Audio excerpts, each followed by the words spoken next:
Hello, and welcome to Rock, Paper, Shotgun Live on the Internet. My name is Colm Ahern, and joining me this week for everyone's favourite weekly episodic PC gaming thing, it's the one, the only, it is the very dapper Mr. Matthew Castle. Matthew, we're live. Hello. Yeah. Hi. From Hollywood. No, only joking. I'm in Bath. And we can. Well, you're in Bath. I'm in Brighton. I wish I was in the Bath. I Harry- am hot as anything. Hold on. Let me welcome Harry Koo as an RPS VidBud. Thank you very much, Harry Koo, for joining. Wonderful news. Yeah, What a wonderful way to start this week's spot. Isn't it? Now, I will say that I don't know if I'm looking a little bit jittery, but the heat is kind of melting both myself and Matthew and our PCs a tad.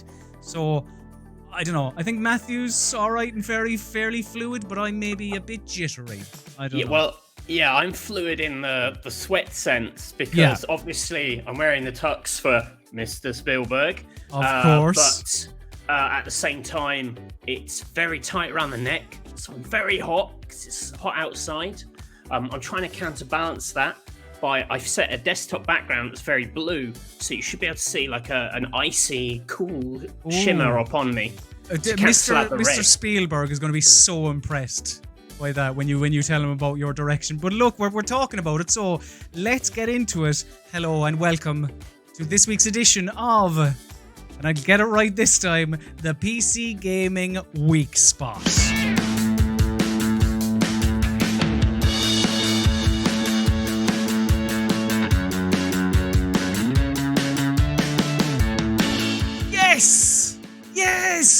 Yes, Matthew. Yes. Just give me a good hearty yes. I need positivity in my life. Yes. Good. Coming up on the PC Gaming Weekspot this week.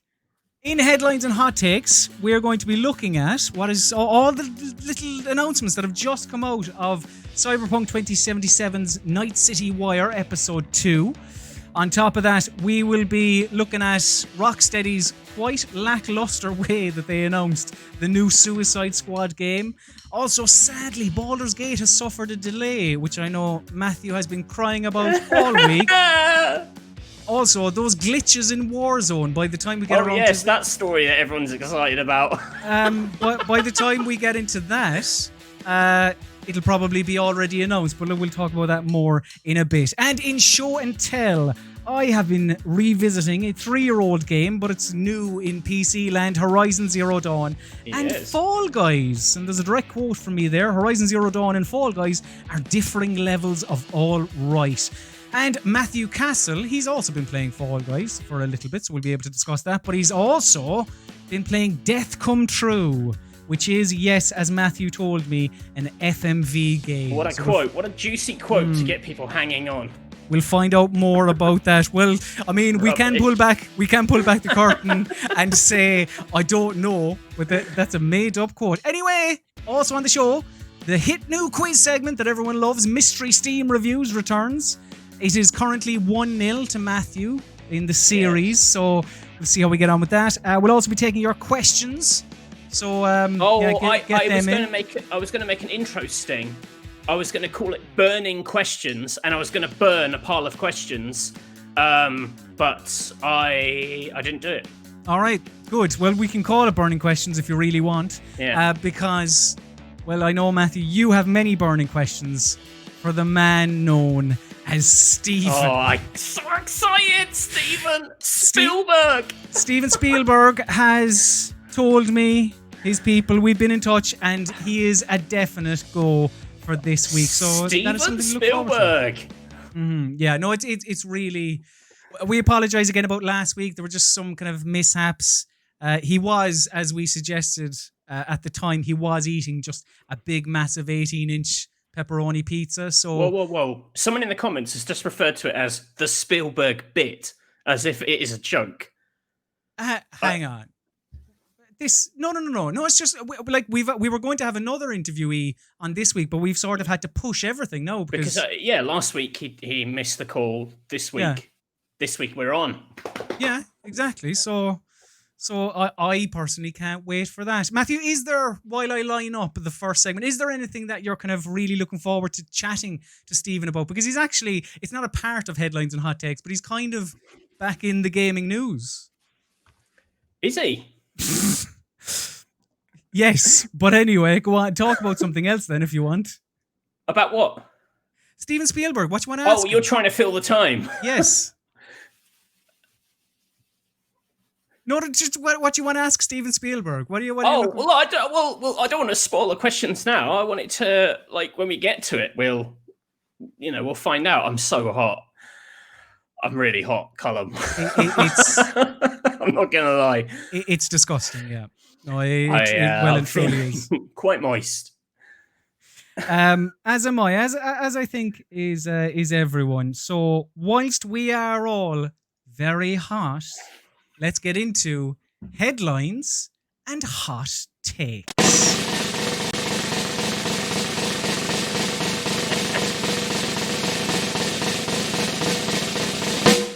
Yes, that time of the show. The good thing is the people were actually able to hear it this week, so that's what you were missing. So that drum roll. last week you maybe didn't get it, like the full impact. Mm-hmm. But there is a drum.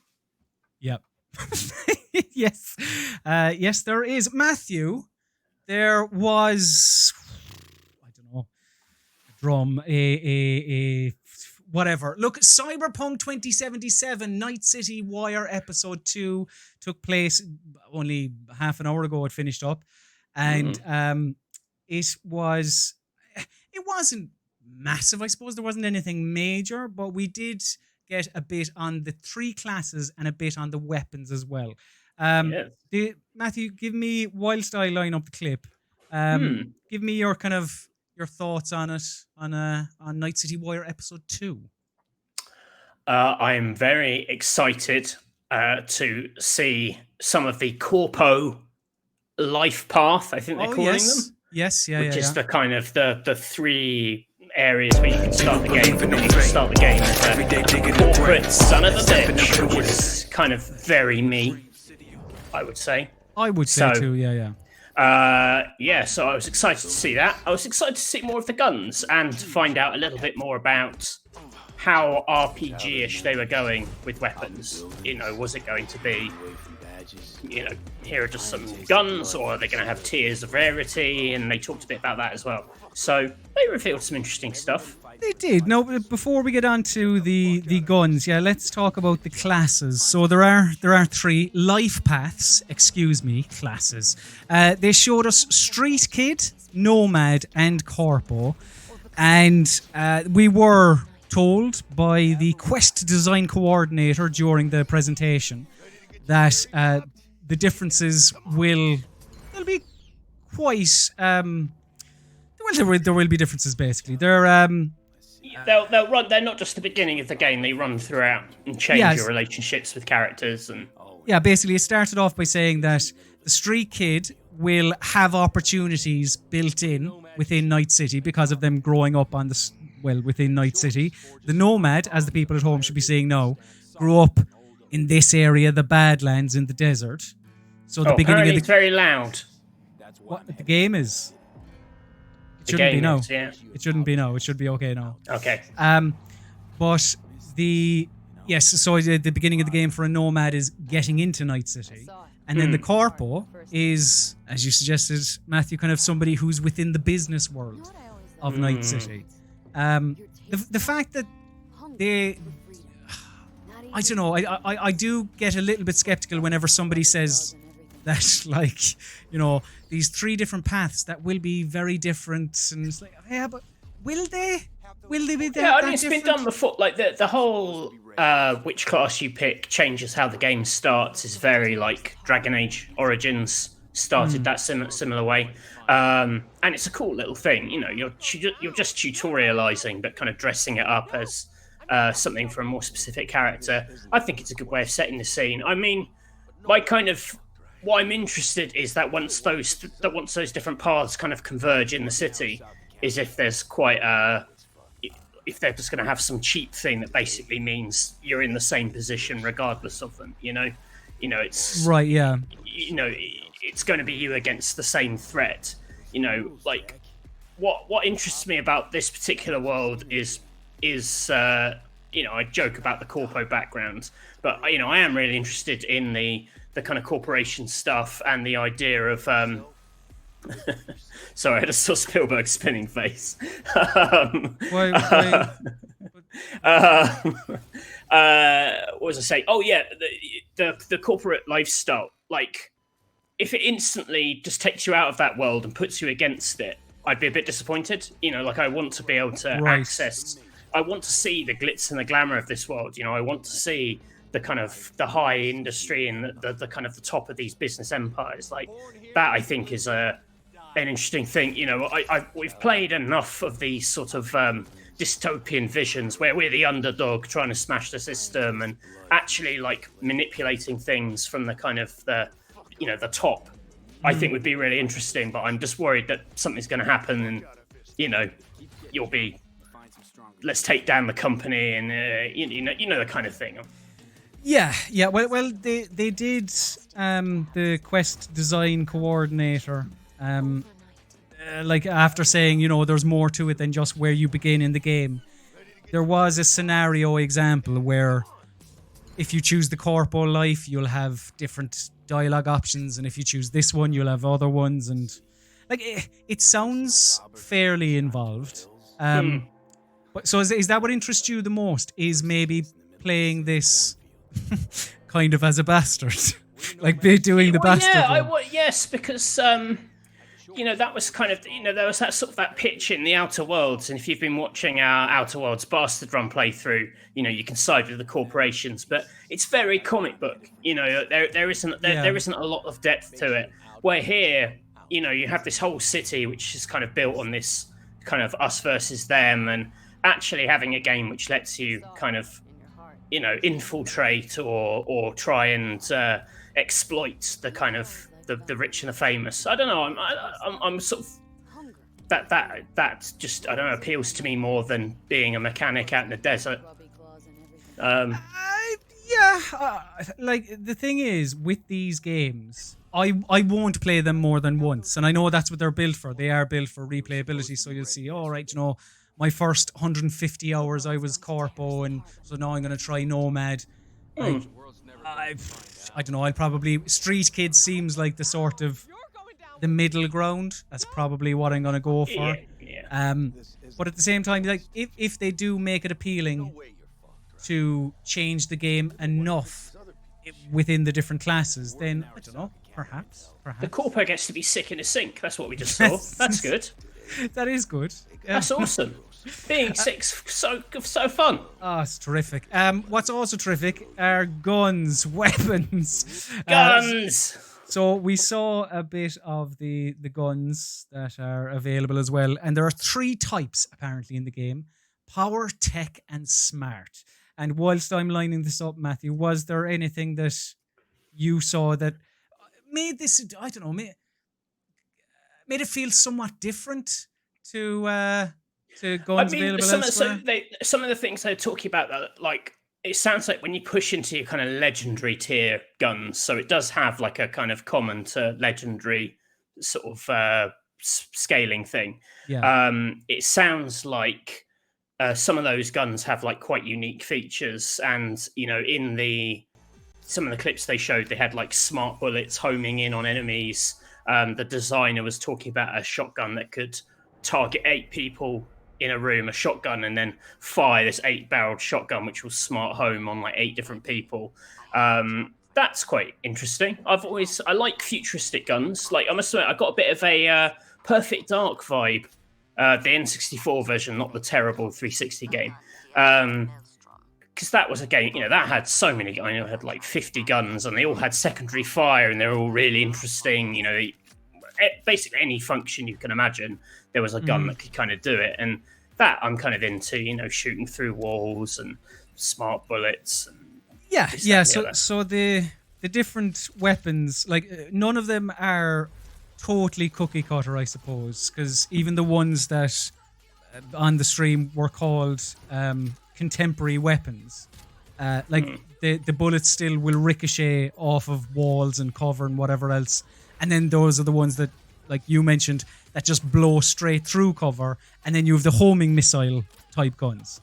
Now there was one thing that I picked up on where I can't remember the name of the guy now, I do apologize, but like they said that as the game progresses, V will get more proficient at weapon handling, they'll faster at loading, blah blah blah blah blah. And it's like, but that to me just sounds. Is that not just a skill tree? What like?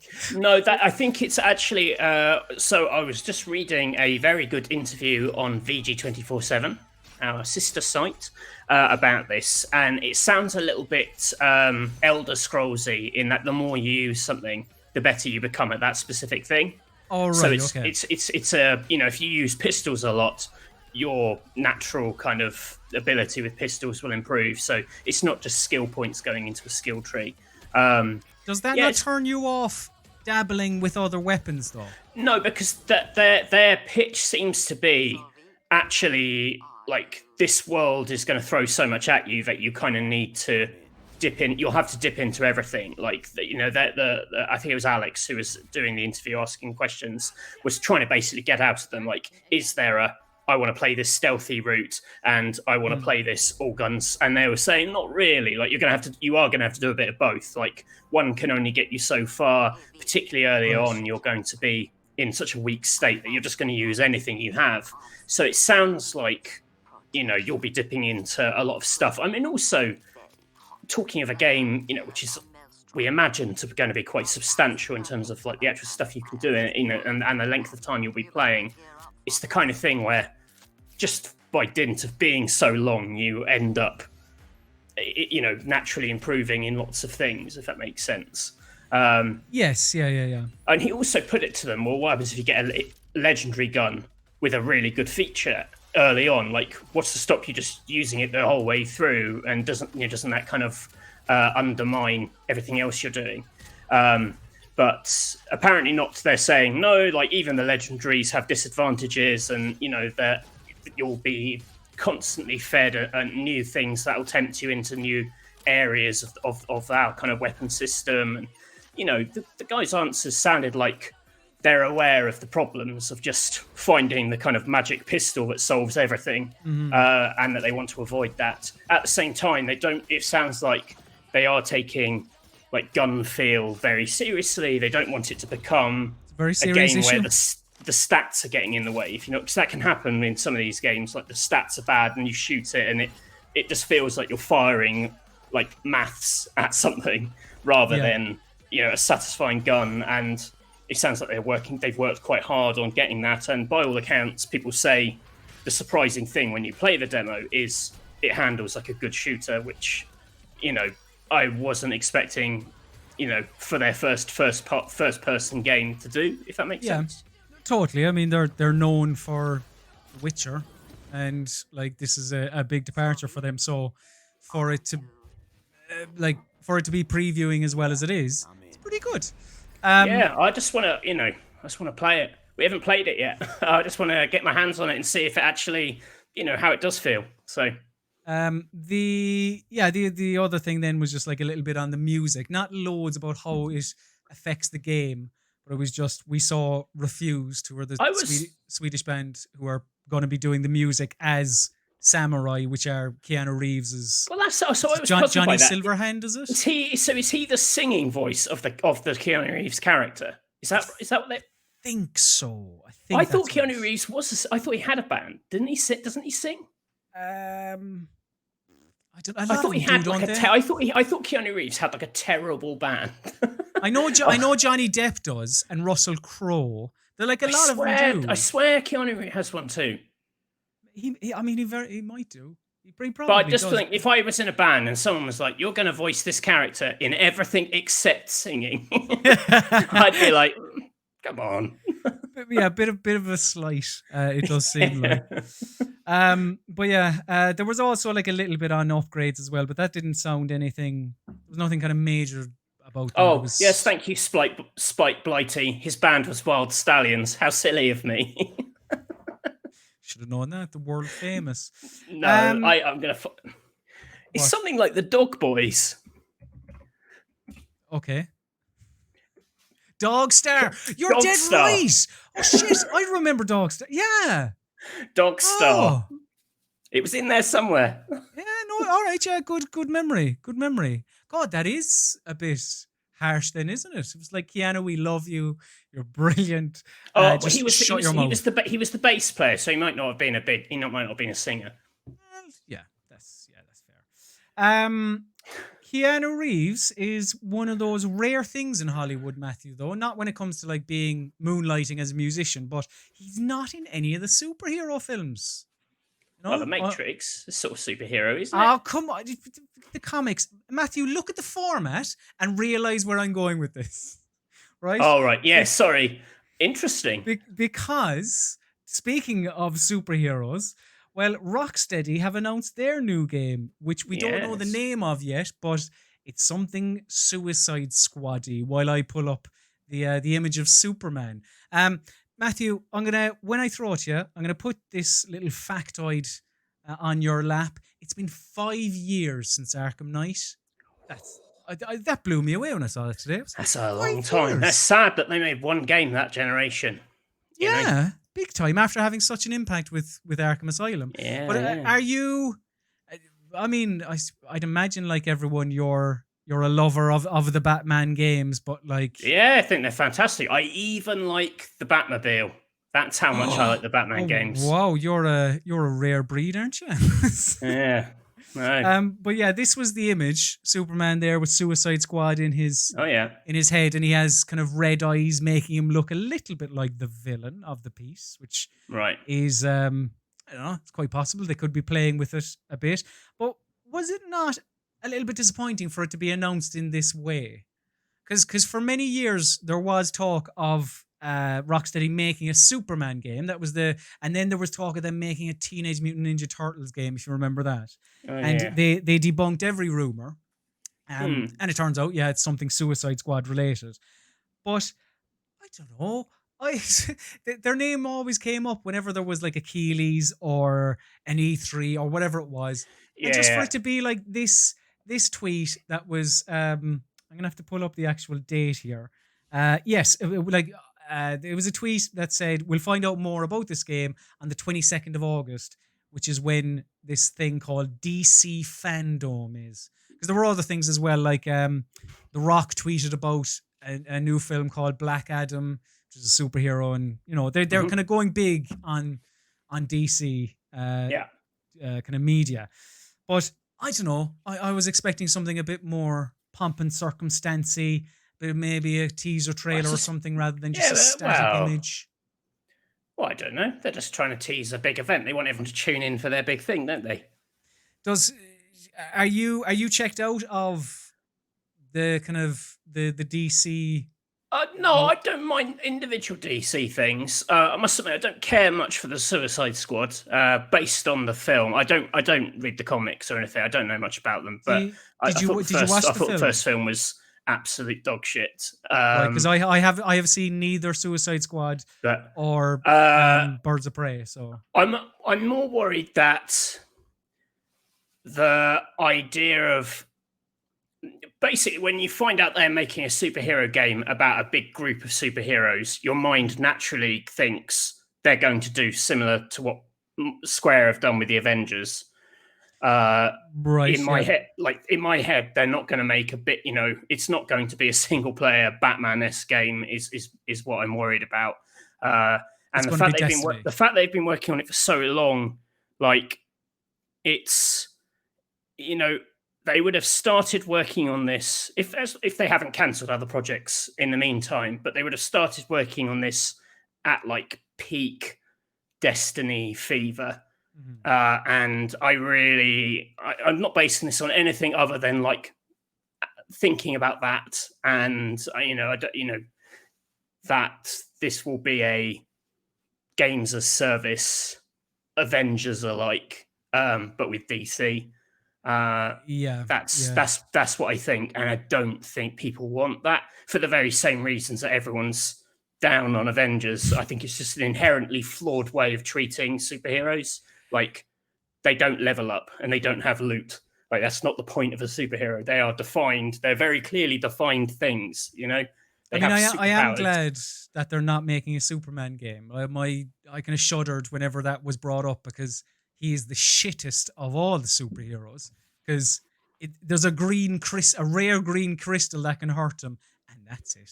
Nothing Well, else. yeah. So If you haven't got kryptonite, yeah, don't bother. If you have got kryptonite, yeah, no sorted. worries. Yeah, I mean, exactly. that is it.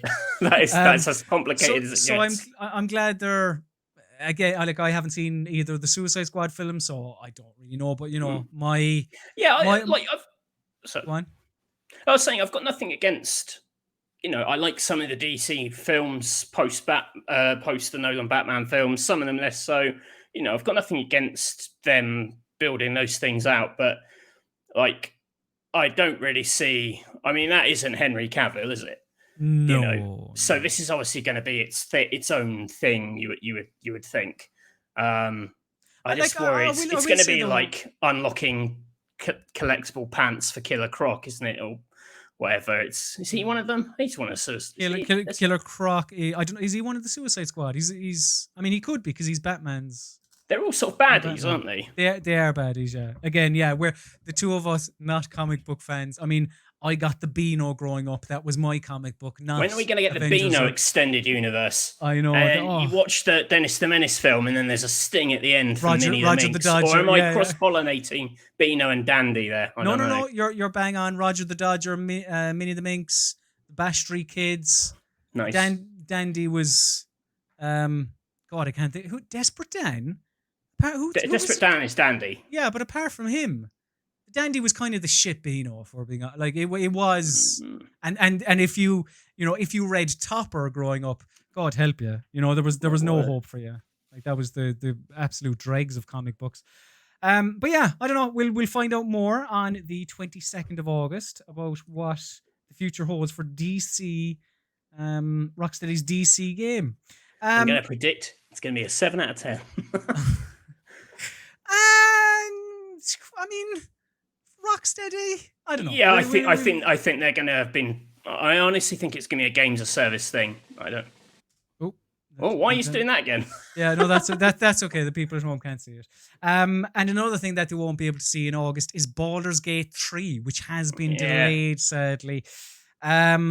We will be finding out more on the 18th of August when Larian, the developer, are holding an event with, of course, the panel from hell.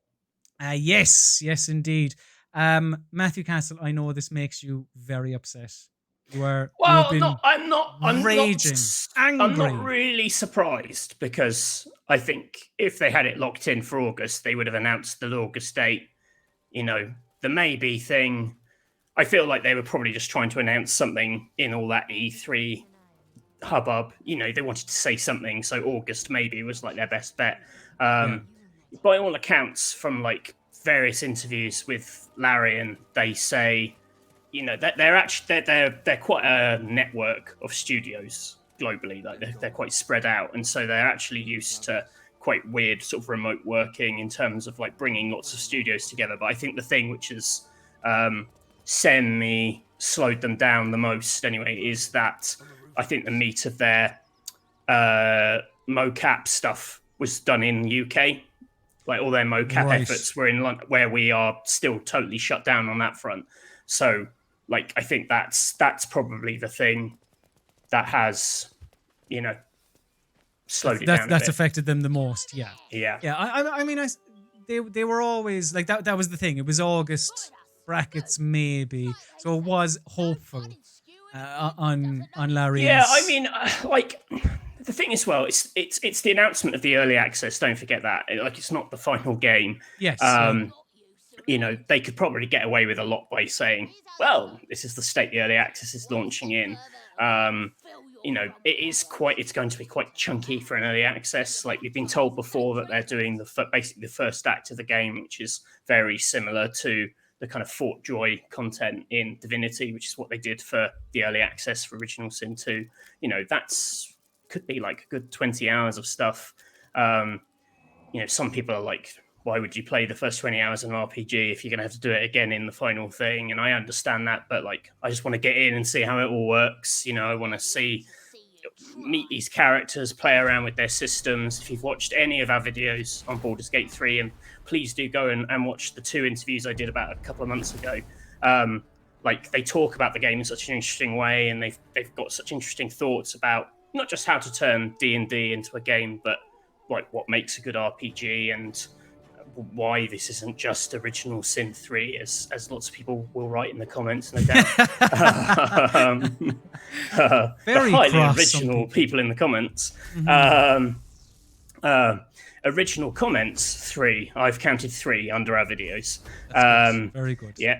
We're going to find out more. Yeah. Panel from Hell, which maybe means we'll see some of Hell in the game, because that's the other big thing, is that it's the recent Baldur's Gate adventure in the D&D sort of campaign books was Descent into Avernus, which is sort of a hellish region. So I'm interested to see if we'll be going to hell in the game and seeing some of that. Perhaps. I doubt we'll be going to hell in Remedy's next game, although they do make quite odd, peculiar video games, to be fair. But we do know that Remedy's next game, whatever it will be called, will be within the same universe as both Control and Alan Wake. So this has come in the last week. Sam Lake confirmed this. Max Payne face Sam Wake. Whilst they also confirmed that Sam Lake, not Sam Wake. Sorry, Sam Lake. Yes. And we also know that AWE, which is the expansion for Control, is coming out on the 27th of August. You see, it's an altered world experience. I thought it was going to be the Alan Wake experience. That's what I thought it was going to stand for. That's what people, when it was first announced, it was like, oh my god, they're going to... But apparently there will be a heavy sort of crossover element to it. Like you played Control, it's not subtle. The Alan Wake references within Control. No, like they are paranormal events which have been investigated by the Bureau. So yeah, does this excite you? Them kind of not letting go of this world and actually building on it. Obviously, poor Quantum Break. Quantum. It's owned by Microsoft, to be fair. Yeah. I love Remedy. I think they've made really distinct games that are original. They're original stories, which is a rare thing these days. They're quite distinctive in their tone. There's not a lot of people who are making stuff in the same sort of space. I like that they seem to be making more, like faster. Considering the gaps between Quantum Break dragged on forever, and the gap, how long it took Alan Wake to make. They're a great studio that hasn't made tons and tons of games, but with Control, these 2 expansions, they're talking about the next thing. I think they're doing that single player campaign for, is it Crossfire on Xbox? That sort of Korean shooter. Crossfire X. They're sort of ramping up production. Yeah, I'm excited. Like a world with more Remedy games. That's a good thing, I think. I do enjoy when we get just that sort of big connected universe is quite fun anyway. I remember with Red Dead 2, understanding that the original Red Dead on the train, I think, is at the start of Red Dead, and it's like New York City. I was kind of hoping that it was going to be Liberty City, but then they didn't really go down that route. I don't know. I like your connected worlds. Yeah. So, it's you can have fun with that. You can also have fun, Matthew, in Call of Duty. I'm just going to put my hand up and say I don't care about this story, but go ahead. Okay, that's good. That's the people at home love that. So, there's been some glitches in Call of Duty Warzone. What they're trying to do is, what they're doing basically is using Warzone as a way to announce their new game, which is very clever when you have 75 million players there. But in the last, actually during the Night City Wire thing, what they did is they sent a number of packages to different YouTubers and like Call of Duty Twitch streamers and whatever else to basically like, don't open this until 5 p.m. on the 10th of August. And there was these, I don't know, Matthew, if you can Google while I'm doing this, but like there was a projector in this box and some like coded message that led people to believe that it is set it looks like, yes, it is going to be set during the Cold War, and all of the rumors around Call of Duty Black Ops Cold War are going to come to pass. Going back to the Cold War? Yes, indeed. Am I wrong? I thought you liked Call of Duty.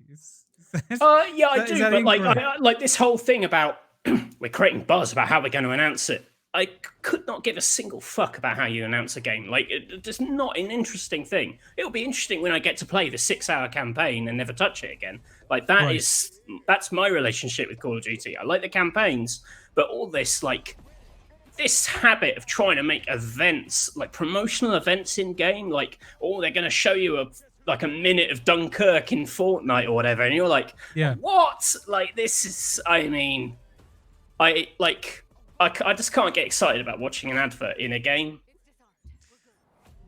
Sorry. Yeah. No, the idea that we're meant to be excited about that. I mean, I don't know. I'm not an idiot. Oh no, I mean, you don't have to be excited about it.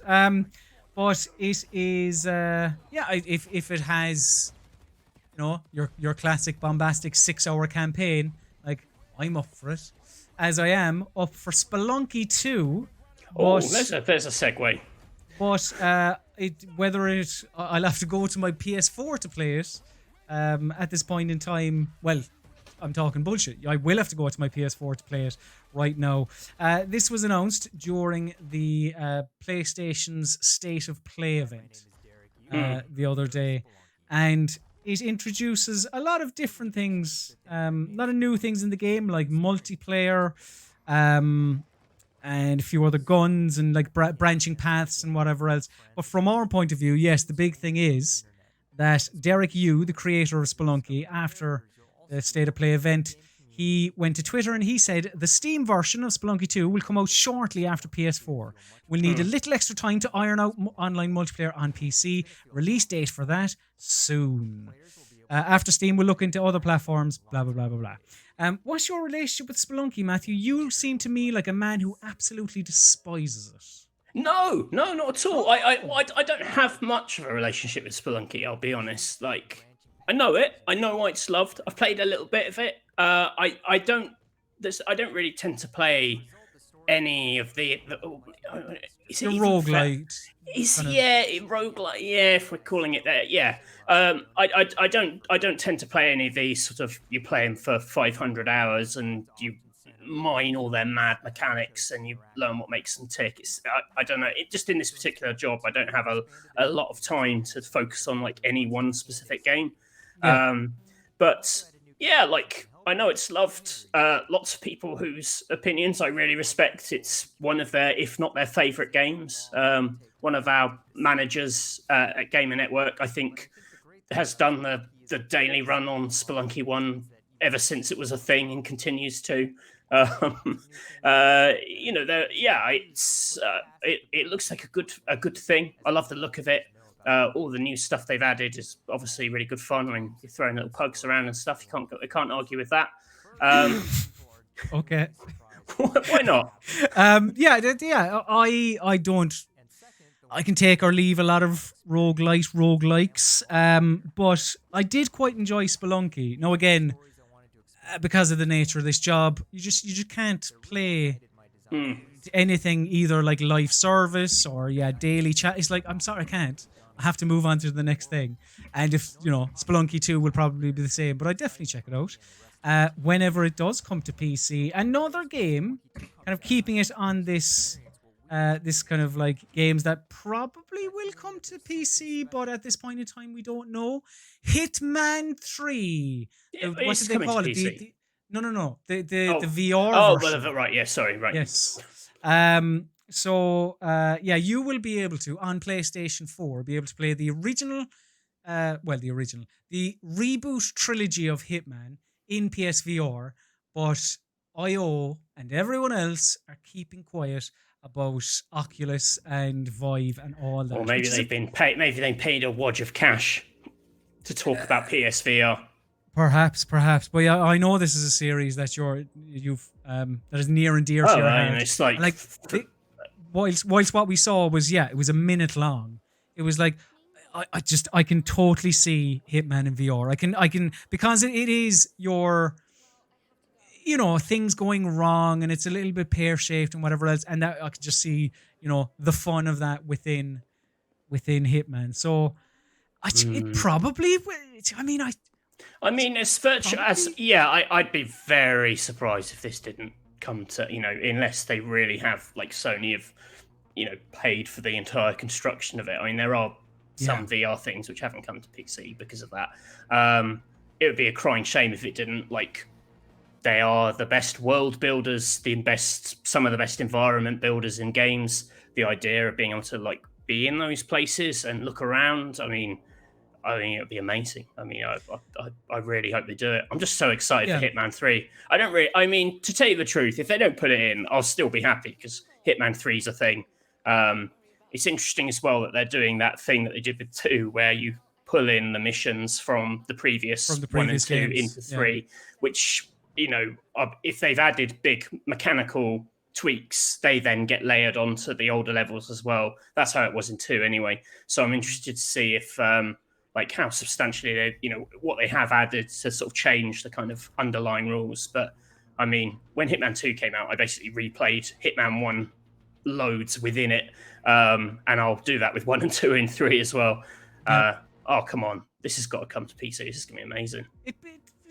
I'd be very surprised if it didn't. I'd be very surprised. But yeah, if you, I should say, it's not like you buy Hitman 3 and you get access to the original levels. Like, you have to own Hitman and Hitman 2 to play it in VR, and I'd imagine it will be a similar setup in PC.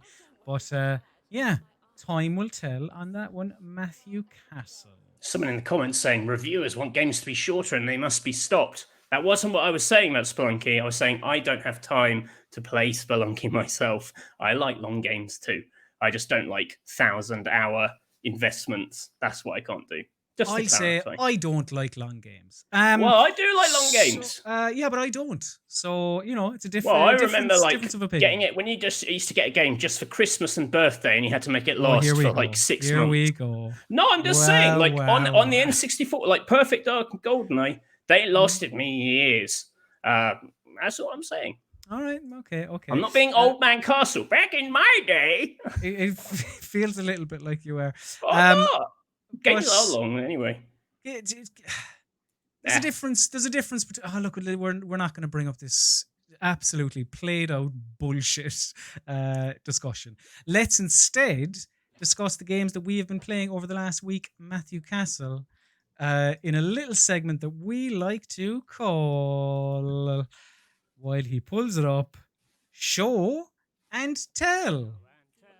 Show and tell. We can't afford a proper jingle. Oh God, I forgot how dog shit that was. I tell you, I'm impressed. I mean, you say dog shit, Matthew. I say a work of art. Genuinely, I think that's your finest work. So the first game we are discussing in Show and Tell this week is Horizon Zero Dawn. Exciting. Yes, very exciting. For those who it works for. So let's chat about that first then, shall we? So yeah, obviously 3-year-old game, PS4 just been ported to PC, and some people are having this video game. Matthew, if people mention the sound, don't acknowledge that it's fine. It's okay again. Okay. Yeah, like I suppose Digital Foundry they had massive amounts of issues with it. Other people did as well. We were told before the embargo that a patch would be going live for release day to kind of fix any issues that people who were reviewing it had, because Catherine, our hardware editor, didn't have any issues until absolute negligible amount of issues. I had a couple, which I mentioned in the review when we were talking about it. Yeah. Some frame rate stutters and some crashes, and I believe Nate, who reviewed it on the website, also had a couple of issues as well. This one's been wild. Like, just the range of performance that people have got from basically the same PCs is crazy. I struggle to think of another game with such a huge spread of issues. Some of the stuff Digital Foundry brought up is like that there are like things that are sort of Digital Foundry problems, like observations that my dumb eyes literally, like the frame rates on the faces being different, like stuff like that. I can watch the video and be like, I don't really see it myself, but but the spread of performance on this is like pretty crazy and disappointing, considering Death Stranding, which was the later game made in the same engine, was a pretty amazing PC port. And not as problematic. No. So as I say, it crashed a couple of times for me in the opening, 7 or 8 hours. But yeah, and there were definitely frame rate stutters in kind of busier areas. But it is quite a shame because I will still say that this is, if you want to play Horizon Zero Dawn, this is the best version of the game. Like the people at home know, you're not getting the full effect, but this is kind of your ultra wide mode as well. There are other little bells and whistles. Quite controversial. You like the control. You like gamepad controls. Oh yeah. But other people love mouse because there've been quite a few people who have said, I literally couldn't play this on PlayStation because I found the aiming so sluggish, and the mouse aiming is what makes this finally playable. I feel I'm stuck somewhere between the two things because I love mouse aiming, but I don't know. It's maybe just me. I am terrible at third-person action games on WASD. I don't know if I'm too cat-handed, but I love analog stick movement. But that's me. I'm the exact same. Like I will of course play with mouse and keyboard for coverage purposes, but it's like as soon as that's done, the Xbox controller gets plugged in. A good thing to admit on a PC gaming channel. But fuck them basically. It is that is a way that you can play the game, and that is the preferred way that I play. But the thing about this is that that's generally what I do. But with this game, the keyboard and mouse support is actually very good. It is, it's mapped quite well. And that is one thing that I think most people who've messed around with this port agree with, I think. Yeah. Apart from, and then obviously you have the performance if it works. Yeah. The game itself is the same it was 3 years ago, which is a good one of those Ubisoft games. It is a clear the map type of thing. Yeah, but the monster fights are a bit more sophisticated. That is the thing about it, is that side quests are incredibly samey. Every other content, what are they called? God, how quickly we forget. The tall necks. The bunkers, but the tall necks as well, which are the towers. All that, it's just really, really rinse and repeat. But the actual, taking on big monsters or the big robotic machines, that doesn't get old, and that really is a load of fun because of the weapons that you have available to you as well. I find when I'm playing Horizon, I'm constantly switching between my slingshot or my tripcaster, which allows you to put little trip wires, or my bow and arrow, or whatever it is. And then you obviously have your elemental bombs and arrows and everything else on top of that. Like, that aspect of Horizon is great. It's just the reason behind doing some of that, like the clearing the map, it just is a little bit boring, really. Yeah.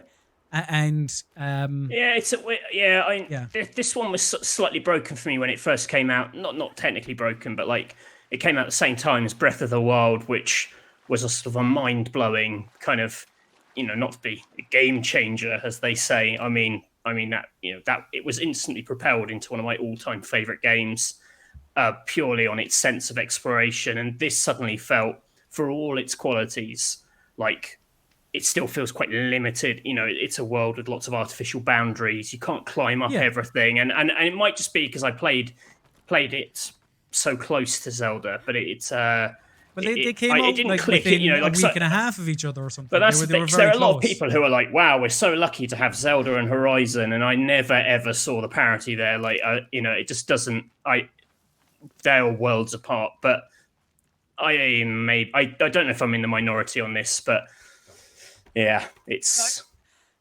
I didn't love it. I didn't love it. I didn't fall in love with this world or these characters, or But I did fall in love with one character, Aloy herself, and her story I thought was great. Like, every secondary in this game, bar Daniels because he's Lieutenant Daniels, but everyone else is just. It's quite funny. They're either completely wooden or unbelievably hammy. Every character you come up against. But Aloy herself is a really endearing and interesting character, and is I said this in the review, like a good avatar for the player, because she is amazed about everything, and she's learning about everything in this world, which is what you are doing as well. So she really works. I don't know if that'll translate in the second game. But we're not concerned with that, Matthew, because that's still on PC. But in this one, it really does work. But I just want them to do Uncharted now. Bring Uncharted. That's what I want. I want Uncharted 4 at like crazy frame rates on PC. They'll never do it, but that's what I want. You'd never know. It probably won't. It would be good. I mean, Uncharted is a highly overrated series as well, but that's my favorite PlayStation exclusive series for sure. It's fun. It's good frivolous fun is what Uncharted is. Well, that's what they say about me. Now frivolous Matthew Castle. One thing that probably isn't, or at least it doesn't sound like frivolous fun, is Death Come True. This is a game that you've been playing, an FMV game from the creator of Danganronpa. And that is all I know. So Matthew, please do fill me and the viewer in. So this came out a couple of weeks ago. Written and directed by Kazutaka Kodaka, who is the creator of Danganronpa. I'm probably pronouncing that horribly wrong. Not Danganronpa, Kazutaka. Yeah, it is Danganronpa. Yeah. Oh, sorry, no, not pronouncing that right. Okay, sorry. Yes, go on. It's like this weird little FMV game. I mean, it's actually so uninteractive. It's an interactive movie. It's not like don't think you're going to be getting like a Her story or telling lies kind of sort of depth to it. It's a very simple narrative with branching points. If you fail one of the branching points, time rewinds and you take the other path. So you're sort of inevitably led to the end of the story in about hour and a half, 2 hours, and you'll have seen most of it. Weirdly, that kind of structure is like, if you think more like the Zero Escape games, which had a very similar sort of choose your own adventure vibe, but this is just I guess because it's an FMV game, its production values would be crazy if it was any longer than 2 hours or branched anymore. Right. So it's just an interesting little mystery game told in this branching way, and the branching turns out to have some relevance on like why it branches or how it is you replay. So there is reason for that, because I was going to ask, like, the people at home can see like the forwarding and rewinding mechanic, and like the I can't remember what I was going to say, but like, yeah, It's really, really simple. But what I liked about it is I think the actual production values are really nice. It's got this quite simple setup that a chap wakes up in a hotel room with a body and has to deal with that situation. Really, Fahrenheit. The story only takes in, yeah, very Fahrenheit.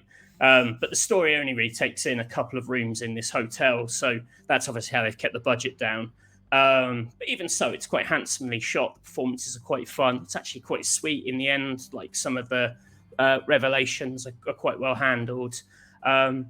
Yeah, I was mainly drawn to it because I'm a huge fan of Danganronpa and the writer-director. Those are games that really tap into the kind of the Japanese crime fiction scene, which is something I'm like really, really into. I absolutely love my crime fiction. We'll put a link in the description or in the comments too. I did an article on RPS about like, here's 20 books to read to start off with Japanese crime stuff. And he's really into that stuff too. I've interviewed him about Danganronpa and we talked about some of these authors in the past. So like, I'm interested in anything he does basically, because I just want to see if any of that kind of crime stuff filters through. And this is obviously like pure storytelling, very mechanically simple.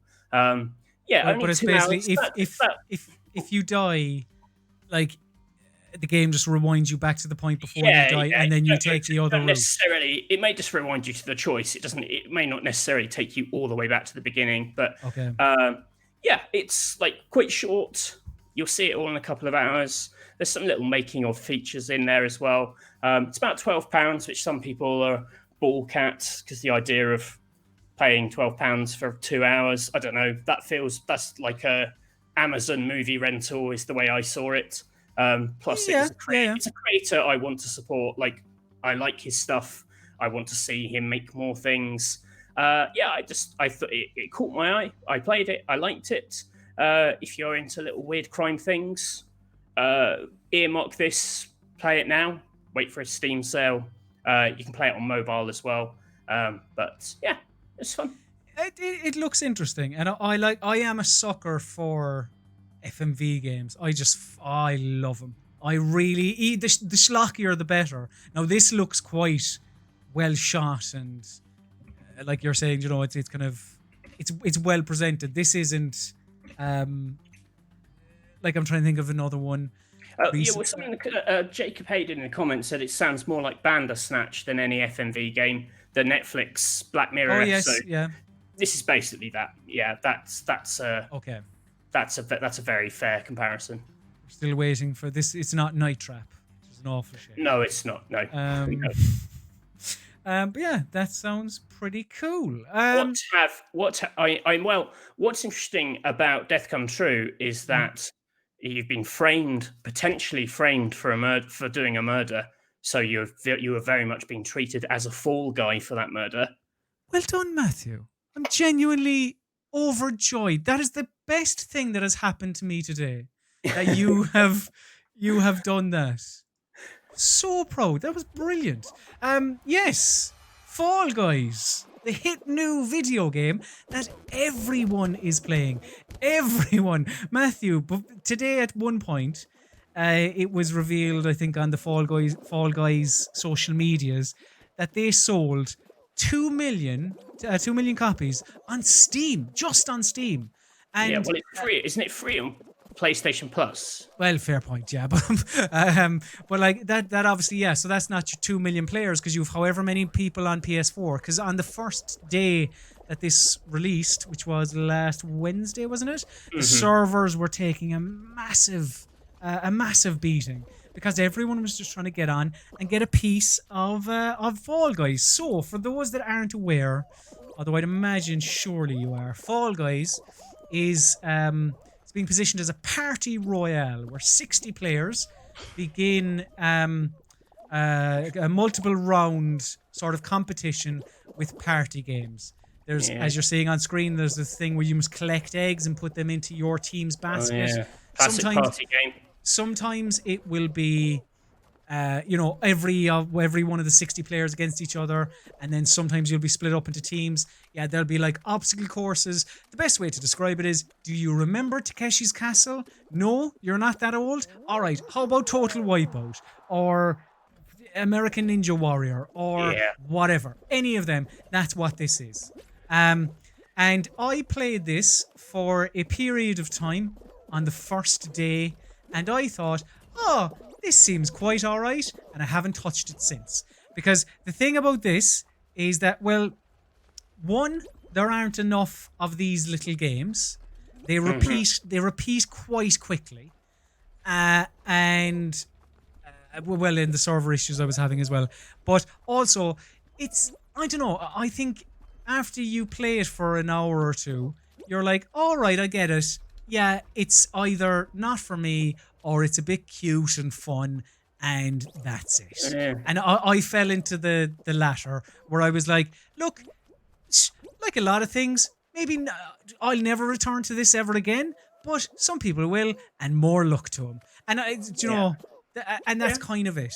I think it's completely fine, and yeah, that's kind of it. Now, you have played a bit of this as well, Matthew. I played 12 minutes of it. That's all you could stomach. Yeah, I thought it was terrible. I just don't get it. I don't get why adults are playing this. I don't understand it. I can understand why a kid might like the bright colours, but it's just there's nothing to it. I mean, it's just not fun. It's like a bad Mario Party minigame. Like I don't get it. And like people keep posting hilarious videos of it, and they're just videos of people playing. Like they run and then they fall over and lose, and the punchline is you lost, and you're like, well, yeah, that's what the game is. Like the game is you either make it or you don't. I don't know. It doesn't feel like a space where interesting things can happen. It's a place where you either get to the finish line or you fall over because of some dumb obstacle. I don't know.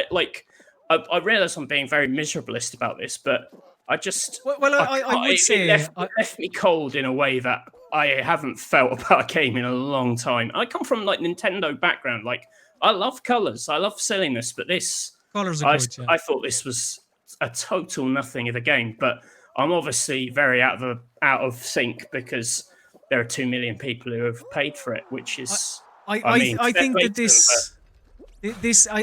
this has struck a chord because the world is shit. Maybe I don't like. If you love it, great, lucky you. I wish I loved it, but like the idea that it's this massive thing on Twitch, I just don't get it. I just watching it every clip. But that's what it is. Like, I can't tell the difference. You've reminded me. But that's what it is. It is a tweet. It is a. It's a streamer game. Like that is what this is. Nothing interesting can happen. You can fall over. You fall over, and that's hilarious. Look at what I did. I jumped into a wall. That's hilarious. I don't to get some it. people. It's like, all right. I enjoy a bit of slapstick comedy. I'm big fan of Vic and Bob and whatever else. But let me hang on. Like this is there is very little sophistication to this. All right, yeah, that's where I was going to go with that. Like this isn't. Well, look, you played 12 minutes and you had enough. I played, I don't know, an hour and a half, maybe small, but not much. But like, and I had enough of it. And that was it. That was I was happy and I was going to move on with my life. But I wasn't like, I don't know, I wasn't offended by it. I was like, this is just, it's there and it's fine. And I kind of almost, to the developers, I'm like, yeah, fair play to you. Like you've done, I'm really struck a chord here. Like, success, like, particularly a kind of a smaller indie outfit. I mean, fantastic. Like absolutely, like should they all be so that lucky and have a phenomenon game? That is exactly what you want, because it will sustain them to be able to make interesting, good things. But yeah, I don't know. But then I knew that looking at it. Like the second I saw it, I was like, I 100% know what that is, and that I won't dig it. And I played it just in case, like it felt amazing or something, and it didn't. Someone's asking. I think Paul's asking if it's. Harry Koo, sorry, is asking if his fear of missing out is misplaced. I mean, if you watch a clip of this, you'll know. Like, if you go, just look at this, good, you'll think it's good. Like, it's look at what's on screen. element to it. That it's not a game that will reveal itself to be something else. It is literally this. But it will. I don't think this will last the test of time like, say, Rocket League or other big multiplayer phenomenons, because in Rocket League you can get better. Like there is a skill level to Rocket League, whereas Fall Guys doesn't have that. No, there are like all these phenomenon games. They tend to have the common element is that they're simple to pick up, and then there's hard to master. This is just simple to pick up. Like there's nothing. Yeah. Like and that's already, fine. like when you start the level or when you watch anyone play, you can see the optimal routes have been found. Unless their model is to feed this with constant new events, which I don't know. I haven't really read into it. 'Cause, like I said, I'm not really interested in it. If they fed it constant new stuff, then maybe that will kind of give it a kind of lease of life. But I think the other thing with it is whenever one of these games explodes, and this is more of a job thing than a sort of personal thing, is that all of a sudden, like, everyone has to cover it, everyone has to have an opinion, everyone has to talk about it. And I see all these grown-up games journalists who don't actually give a shit about this game, pretending that they do because it's like a mega hit.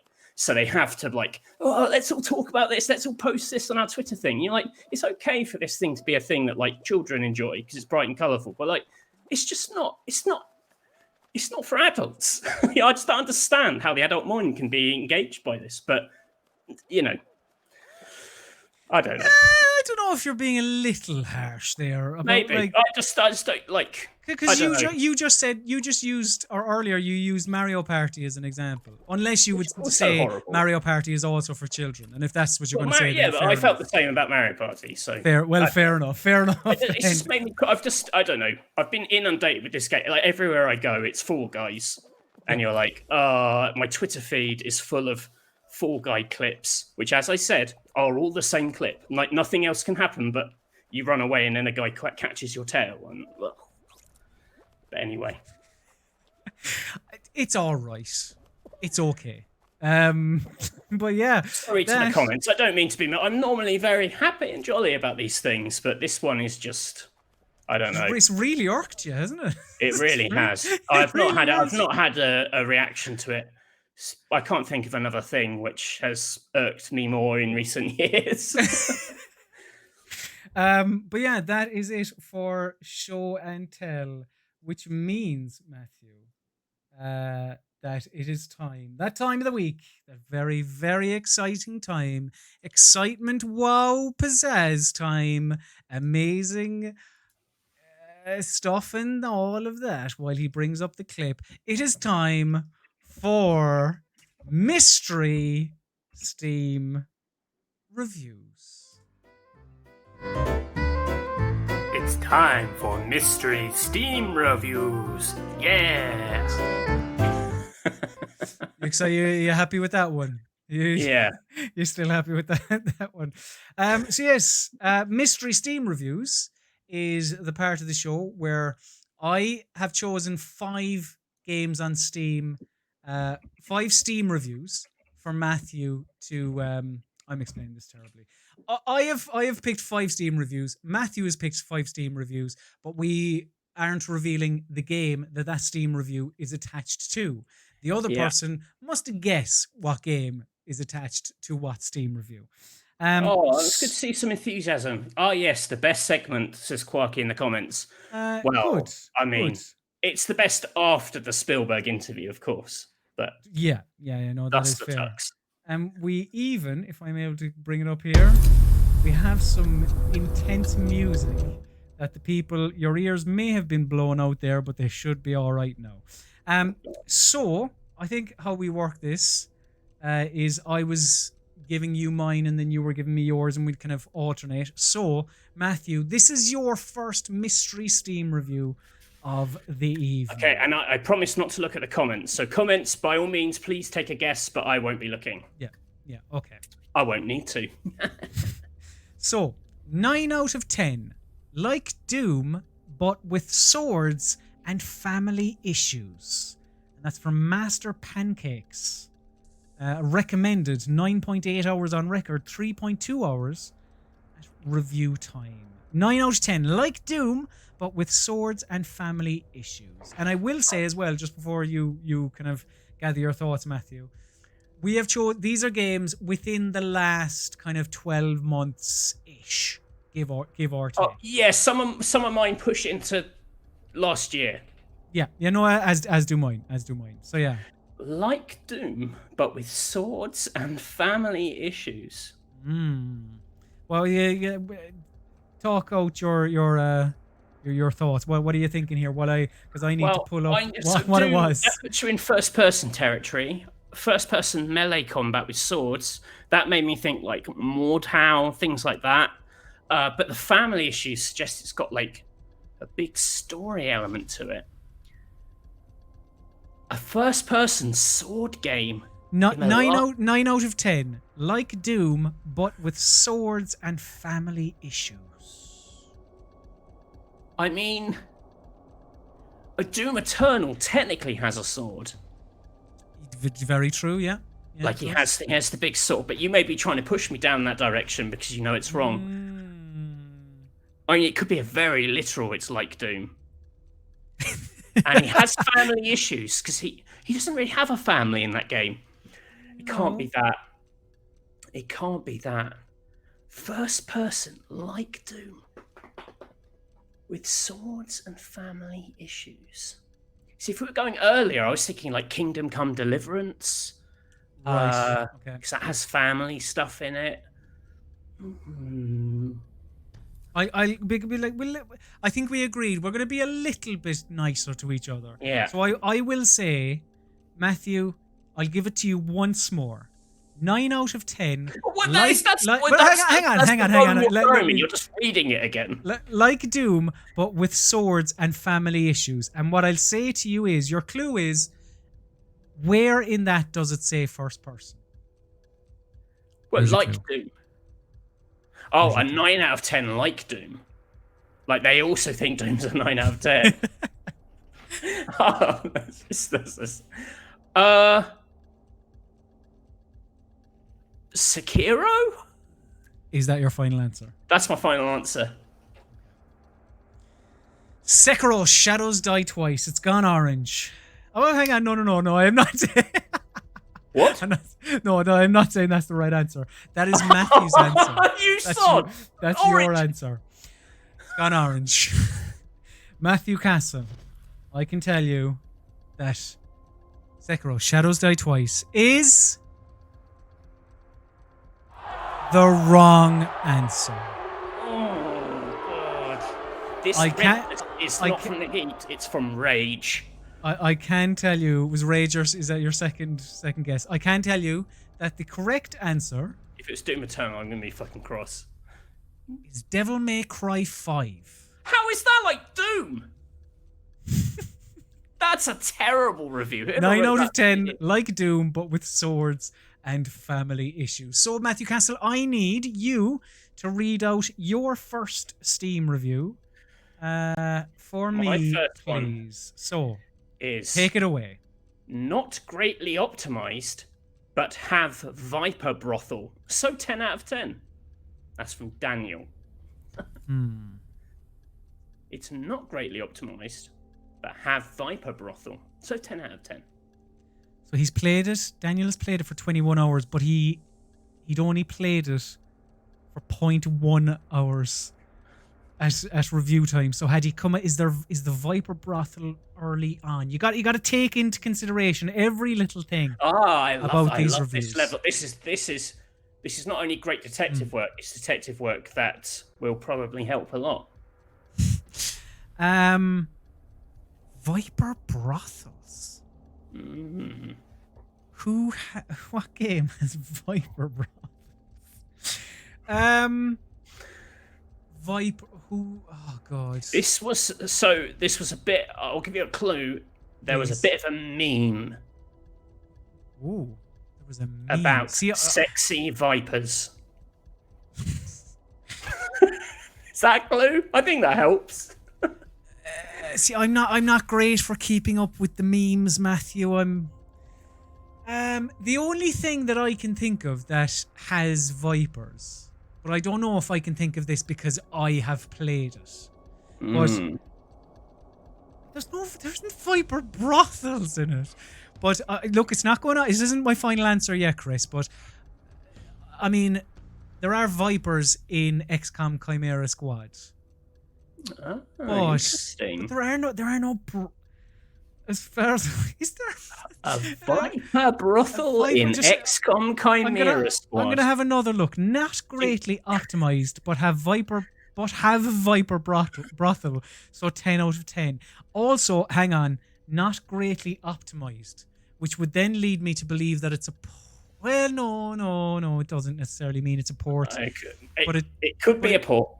It could be a port. It could also just. You didn't optimize this port very well. Yeah. That sounds like something Digital Foundry might say. With 1,000 more words and that I didn't understand because they're all technical. In the interest of time, I will. I don't fully back myself on this, but I will say, Matthew. Yeah, sure. XCOM Chimera Squad. Final answer. And is that your final answer? Chris, that is my final answer, yes. It's correct! Yes! Yes! You've won £100. Yes! Oh, thank Christ. Okay, good. This is fucking Devil May Cry. It's not like Doom. I'm not bitter about it, but I'm already like... bitter. It's already kind of bullshit. I'm just like... No, there are some... I think there's one or two... Well, not gimmies, but I don't think they're all horrendous. Okay, Matthew, your second Steam review. Character creation takes too long. And that's from Datu. That's all they said! Hang on. Not recommended. 147.4 hours on record and 1.2 hours at review time. 147.4 hours. Character creation takes too long. Well, what are you thinking off the bat? Again, a game that's come out in the last. Like my brain was from the hour count, and from when they said it, I was thinking Pathfinder Kingmaker, the RPG. But I don't think you would have picked that. I don't think you would have thought to type that into Steam. Because that is... It's going to be an RPG. I will tell you, this is a well-known video game. I mean, that's... Well, okay. It's not. Like, this is like... Not like mainstream, but it is well-known and well-liked. Character, it's mainstream. So other RPG, I can't think of many RPGs which have had a really long character creation. Not that would take them like an hour that they'd then go on and complain about it. I mean, you'd have to be pretty dumb to like All right, I'll give you one more clue. That's very generous of you. It's like I did when I said, don't think first person. Right. The other one. I will say, where in that review does it say it's an RPG? That's all I'll say. But character creation. You don't create characters in anything else. Unless it's like some frickin'... Unless it's someone being ironic and it's like Mario, and it's like character creation. It's like an iconic character that you don't create. Not Sea of Thieves, not the Outer World. You see, I was thinking like Outer Worlds or like Fallout 76, things like that. They're kind of pathetic, but even then, the character creation's not that long. Like when I say I mean a traditional RPG. Traditional. Oh, so it's not necessarily. It's not like a Baldur's Gate. It's yeah. Could be a more. That feels like you're throwing me a bone. That is something I've said. Listen, I'm just going to say Fallout 76. That's my final answer. Oh, Blue, blue, blue, blue. Matthew Castle. You said a lot of games, but you went for Fallout 76. And I can tell you Yes. that is Yes. the wrong answer. Shite. I will tell you. Oh, don't tell me. Say Outer Worlds. I'm. Do you want to know the At one stage, you were hovering over the correct answer. You did mention the correct answer. I will say that. I mean, I will just tell you what it is. The correct answer is Sea of Thieves. No. How? It doesn't tell you how the character creation's like. It's just a pirate. It's like, do you want a beard? Yes, no. You're a pirate. Have fun. If that took too long, I don't know how you function as a human being. Like, if that flummoxed you, God help you when you step out into the real world. I know. Right, Matthew, if you can read out. I didn't realise these were mystery Steam reviews written by idiots. If you can read out your second Steam review, please. Oh my God. Wonderful. Pooed pants. Bought new pants. Pooed again. Buy this game. And extra pants. It's recommended with 18.5 hours on the record, but reviewed at 10.7 hours.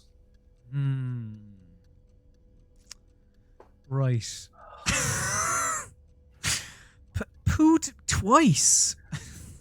That's twice. That's a lot. That is a lot. Now, are they pooing out of excitement, or are they pooing? Who poos out of excitement? That's revealed more about you. Or are they pooing out of fright? Like that is where your mind. Really hope it wasn't out of excitement, because I can think of. I mean, I just don't think that's a thing. Hold on, I'm just gonna have one more look at this. Pooed pants, bought new pants, pooed again, buy this game and extra pants. Well, that's surely a horror game, I'd have to say. Maybe. Or maybe it was an exciting game. Maybe they were so excited by the Outer Wilds that they pooed at the wonder of space. The only horror games that are coming to mind. Fall Guys. Someone says in the comments. This is released, or this was released within the last 12, 18 months ish. Yes? Would I be right in saying that? 2019 forwards, yeah.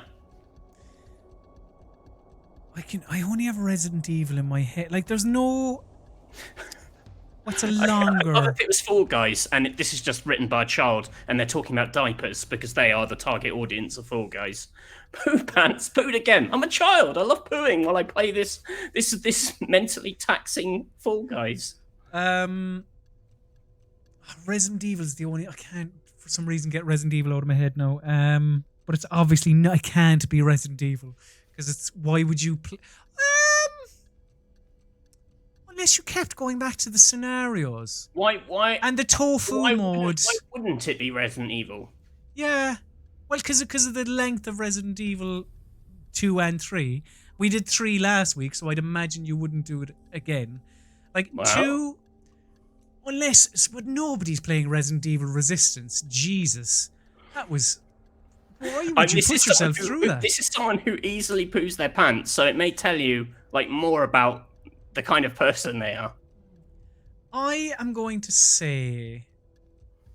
Can I get a hard yes or no on... Was this released in the last 18 months? It was released in 2019. Because Resident Evil 2 was obviously like January. I am going to say Resident Evil 2 because of like the tofu mode and replaying scenarios and all that. Yeah, I'll say final answer, Chris. Resident Evil 2. You think you can get 18.5 hours out of Resident Evil 2? That's what you think? That's your final answer? Yeah. Sorry. Yeah, go on. Final answer, yeah. It's correct! Yes! God damn it. Oh, and hello, new vid bud, Zach Faber. Oh, hello, Zach Faber. Thank you very much for joining the two RPS VidBuds. What a wonderful moment to join when I'm losing Mystery Steam Reviews 2-0. Right. Oh, I'm very happy with that, Matthew. Okay. Matthew, your third Steam review is as follows. And this is... Well, no, you don't... Depending on how the rest of it goes for me. You don't have to get this, but it would help you. Okay, it's a long one. No keyboard controls. Only controller keybinds. No option to switch. Friends sat in the lobby to join a multiplayer match for 30 mins while I was downloading. Only one lobby opened, 0 players. Games won't start even if there's one car on each team. Absolutely don't recommend buying this game on launch.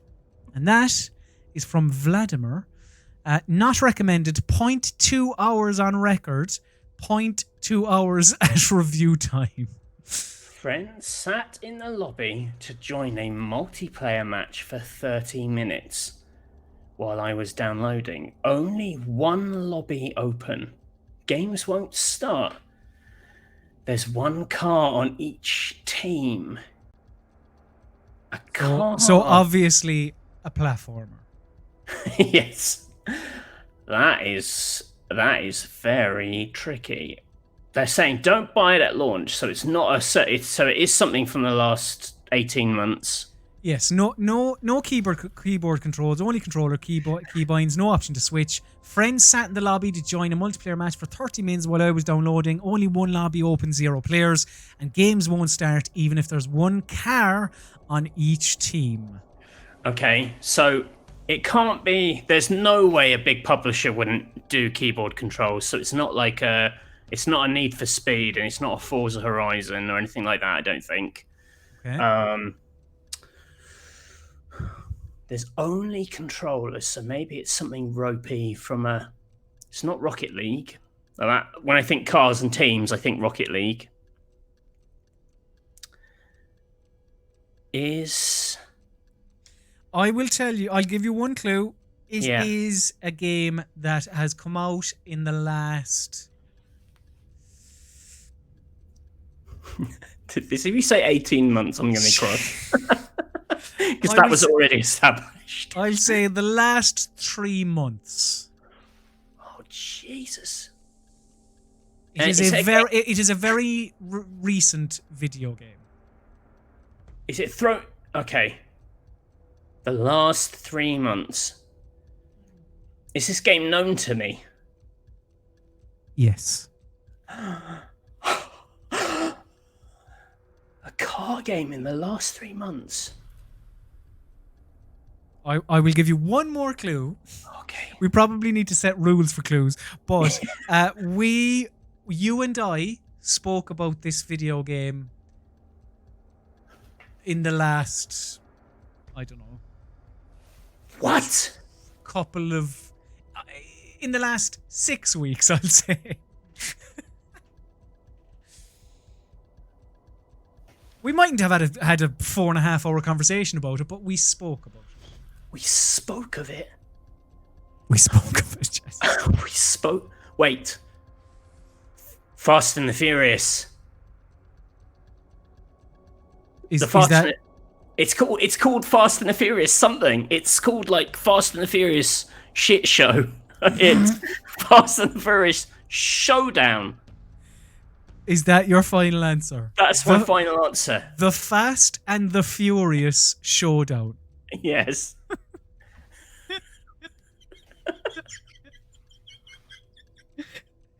I can tell you. If it's not called Showdown, you motherfucker. The Fast and the Furious Showdown. Yeah. Is the wrong answer. No, what is it?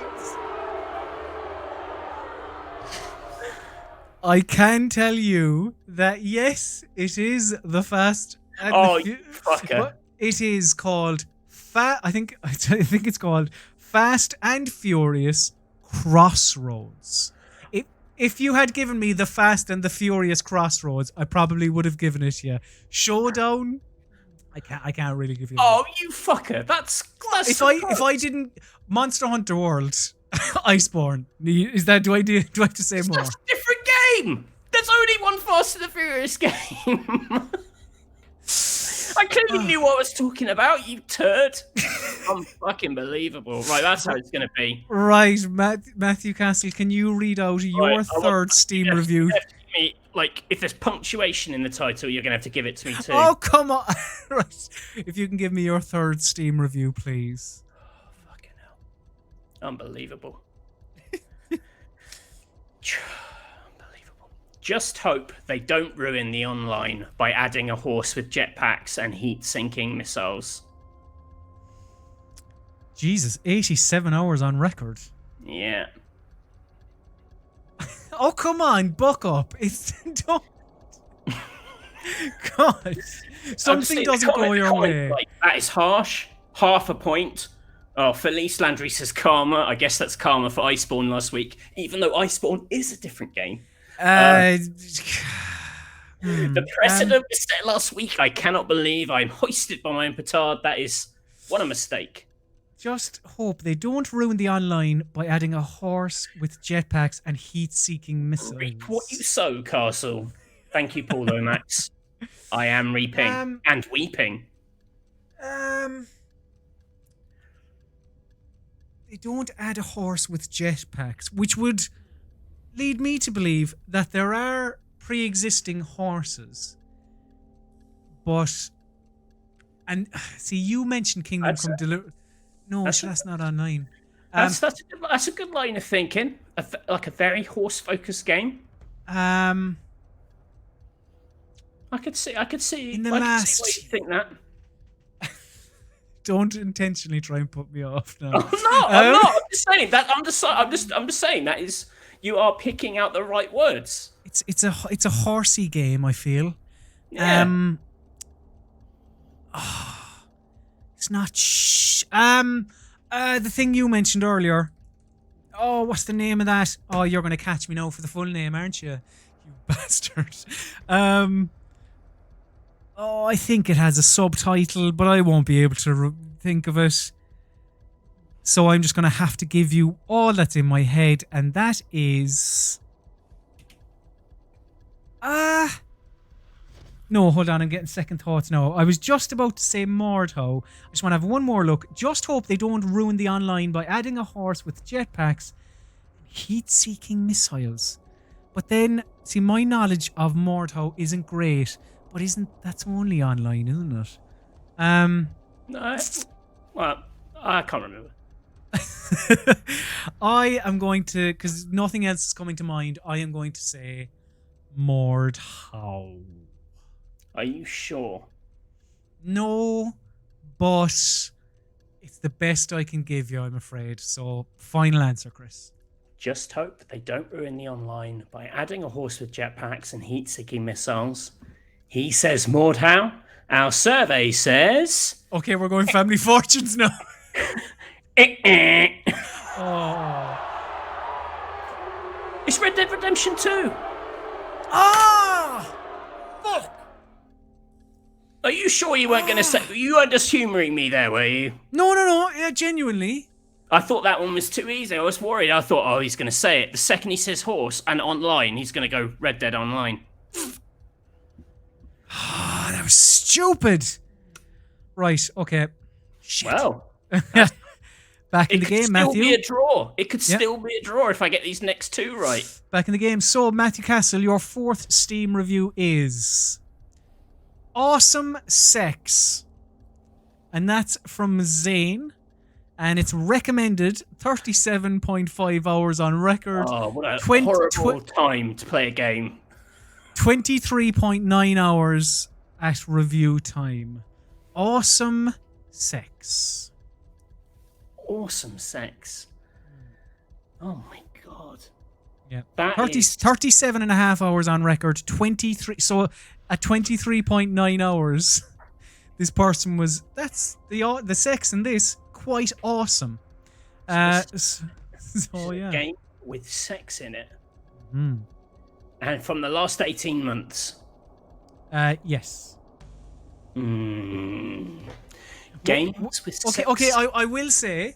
Oh. I'll give you one clue. I actually don't know if there is sex in this, but you've picked some. I'm not in a bad loser kind of way, but I think you have picked some.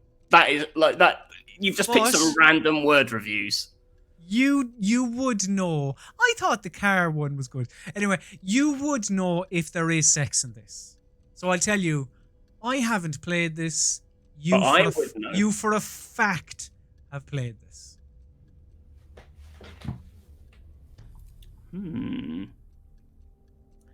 I have played it, and it might have sex in it. Well, I mean, if the review is awesome sex, I'm gonna say that surely it does have it in it. But yeah, you would know. So I play everything. I'm renowned for my chaste playthroughs. Very true. Yeah. So what game have you played in 2020 that had awesome sex? Oh, 2020, eh? Just doing me a favor, are you? Interesting. Games that I've played this year. Well, it's not. Is anything coming to mind? For 37 hours, it's a weird time because it's not like a proper RPG. Not that there have been any RPGs with sex in them this year. I am going to Google it and see if there is. Like maybe this was a bit of a shit. Oh, okay. So it's I'm just Googling now, and I'm not sure if there. It's not Doom Eternal. He doesn't have sex with anyone. He's just a cross. He's never ever in the right mindset for it.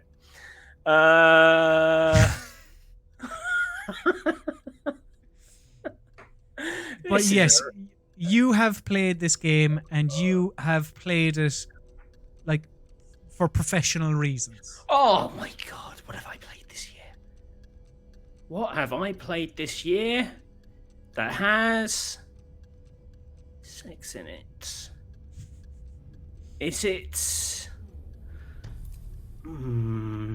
Is it obviously like... Okay, I'll give you one more. It is Thank you. The first 3 months of the year. I can't remember that far back. I feel like this is maybe a bit unfair, so I do want to help you a bit. Okay. The first 3 months and a PC game on Steam. It's a PC game. Is it a port? No, not at all. No, just it is. It can only be played on PC. It's a PC exclusive. That's a pretty big. That's a big clue. Oh, I'd love to be able to Google search right now. A PC exclusive from the first 3 months that I've played.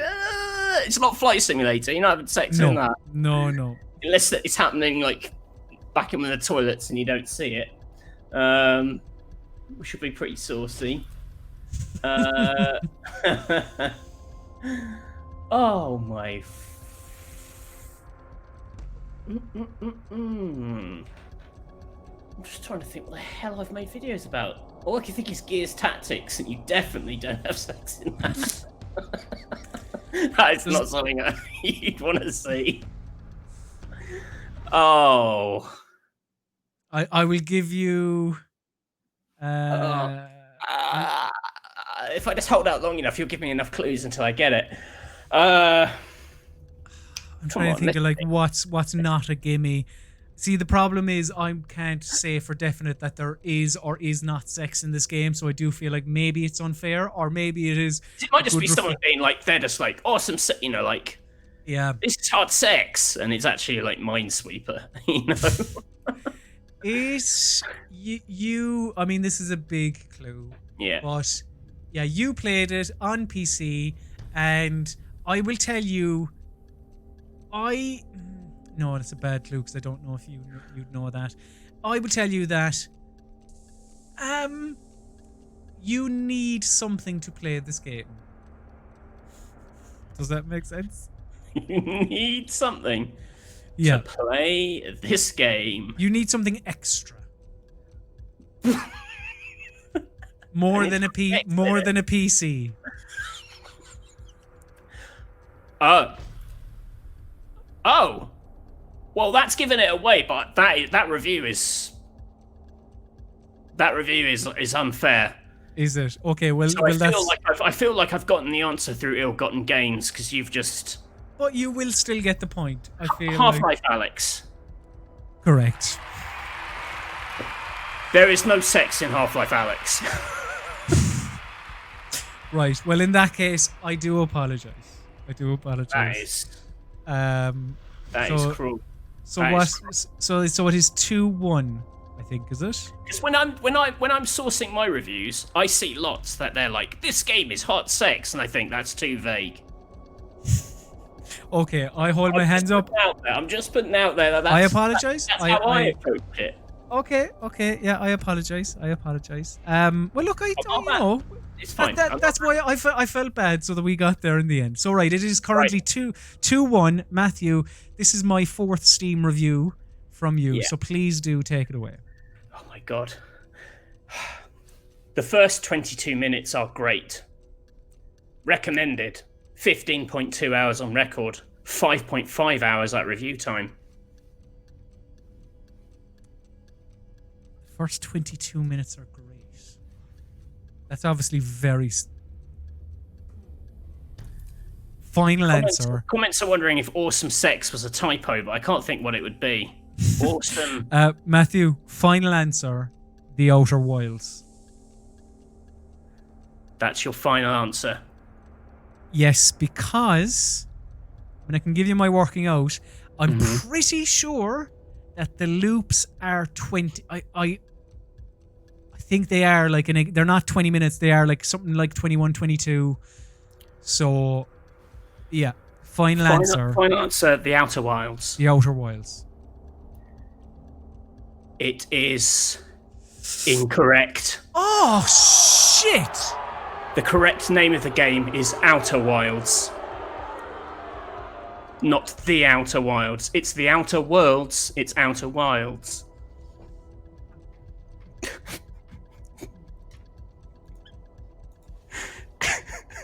There's a difference between showdown. No, there is not. You said it had to be precise.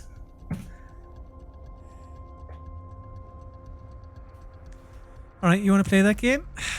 Okay. Matthew Castle, here is your final Steam review. You need to get this to draw, and that's the best you can hope for. Too Many Bugs. And it's from Chicken Tendies. It's recommended. 5.3 hours on record. 5.3 hours at review time. Too Many Bugs. Grounded. Well, final answer? Final answer. Matthew Castle. You could have had time to think about that. No, that was maybe a bit silly to go for your final answer straight away. Nope. Confident. Maybe he's seen the review. Matthew Castle. Yeah. That is correct. 2-all. Back in it. I am so cross about the Outer Wilds. Outer Wilds. It's you said it had to be. All right. You were like, you said like, listen. I know that I said showcase, and you said Crossroads or whatever the fuck it was. Showdown. You said like, Showdown. You also like Fast and Furious, not Fast and the Furious. You called me out of the. All right. Okay. All right, Matthew. Give me. The rules have been established. We're talking incredibly precise titling here. Your final Steam review for me, please. Oh, okay. False advertisement. I've died way more than twice. Skirps. Skirps recommends it with 23.6 hours on record, 10.7 hours at review time. That feels like a gimme. So I'm going to have one more read of it. False. I've died way more than twice. There's surely... This is... Sekiro, space, shadows, space, die, space, twice. Or, if you would prefer, Sekiro, shadows, die, twice. Surely. I cannot see how it would be anything else. I mean, that's the thing, though. Like, you came to that quickly. It seems obvious, doesn't it? Hold on, just let me have a quick think. Is there any other game where, like... I really put something that obvious in here. I'm gonna have one quick look again. I've died way more than twice. Word from the title. And they're saying it was advertised, so it can't be anything else. I've died way more than twice. Just trying to think if there's any other game where, like, die another day, Death Stranding. I've died way more than twice. It has to be. No, final answer. For the win, Sekiro, shadows die twice. That is correct. Yes! Yes! I can't believe I did you a favour with that one. 3-2. Listen, the Too Many Bugs was I thought that was a very... Like, I thought that was very fair, very nice of me actually to put that in. Too Many Bugs. Come on. Well, listen, I congratulate you. I was outplayed this week, next week. Thank you very much for your well done, Matthew. But look, we do need to put our differences aside because... It's on.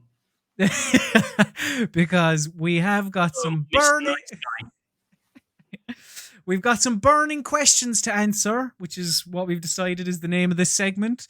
And it is where we take the questions from the live chat and some people who got their questions in early as well. So if you have questions for myself and Matthew, please do put them in the chat now. And while you're doing that, I'll be able to pull up some questions that were asked in the YouTube discussion post that I put live Burning questions. Friday. Burning questions. So, Matthew Castle. The first question we have is from PM, the Prime Minister, and they ask, is The Outer Worlds a Mass Effect ripoff or a Fallout ripoff? You have to pick one. There is no other option. Fallout ripoff. Yeah, I think that's quite easy. Like, it's set in space, but it's very Fallout. It's way more Fallouty than it is Mass Effect. Yeah. Another question we have is from Slightly Salted. Sorry, you may be hoping for a spicier answer than that. I apologise. No, that's okay. We can, they can be quick fire as well. I'm just getting quite excited about Spielberg, so yeah, understandable. Slightly Salted Steve. Maybe it's Spielberg getting his questions in for us. Oh, is that perhaps it's Steve Spielberg? Perhaps. I'd like to ask Matthew. A little bit rude, but okay. What his personal PC game of the decade is. 2010 to 2020. Doesn't have to be PC exclusive. PC game of the decade, 2010 to 2020. Yeah. It's a toss-up between Outer Wilds and... Is that The Outer Wilds? Is that Outer Wilds? Oh, sorry. I always get The Outer Wilds and Outer Wilds mixed up. Yeah. Outer Wilds and Return of the Obra Dinn, both of which are amazing detective games. Probably Obra Dinn because I like the ship setting more. Obra Dinn. That's probably my favourite game. Probably one of my favourite PC game anyway of the last decade. Ross, just behind both of those two. Very good. Ross McMahon asks, what is the most baffling game mechanic you have come across? Whilst you, because these questions were sent in beforehand, so I had a little bit of time to think about You some of prepped them. me. Hang on, you were shared with the doc as well. You could have looked at the questions. Are in the doc. But I would say, like, baffling, like not the worst, not like this is bad, but a baffling game mechanic would be something like Katamari Damacy. That's pretty baffling. Or do you know what comes to mind? Is, well, maybe this isn't in the spirit of the question, but this brutal legend, if you remember, the Double Fine Jack Black vehicle, which had like that was baffling because it was a mishmash of game mechanics.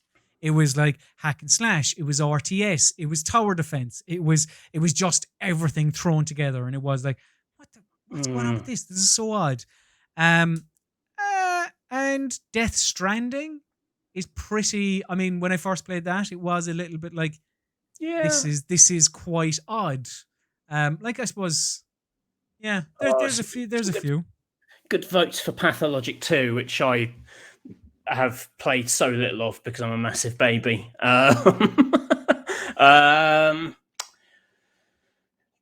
Typing, yeah, Fall Guys isn't allowed as an answer. Typing of the Dead, yeah, that was kind of baffling. Yeah. I think I can't think of many mechanics where I'm like, what? I cannot comprehend such a thing.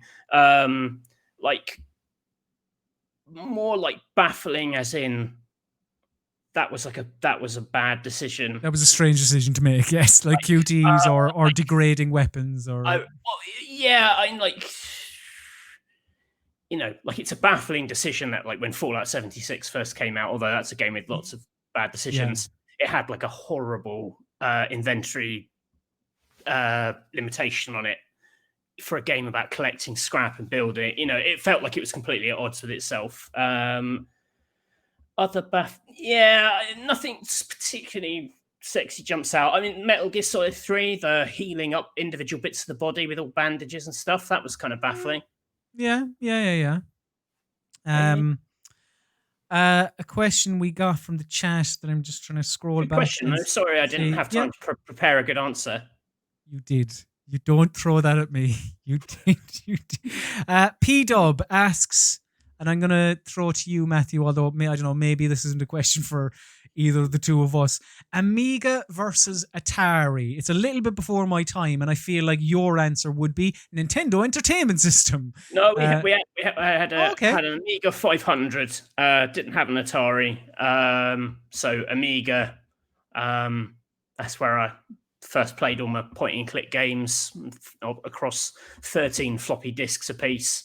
I think that was the first like gaming thing we had, and playing Indiana Jones and Fate of Atlantis on that rocked. That was great. I have the first and Worms. Worms 1. I didn't have. My brother had a Commodore 64. That's probably the earliest thing that I remember dabbling with that. But then I didn't really properly get like interested until the Master System and the Mega Drive. The rocks. A question. Where's that gone?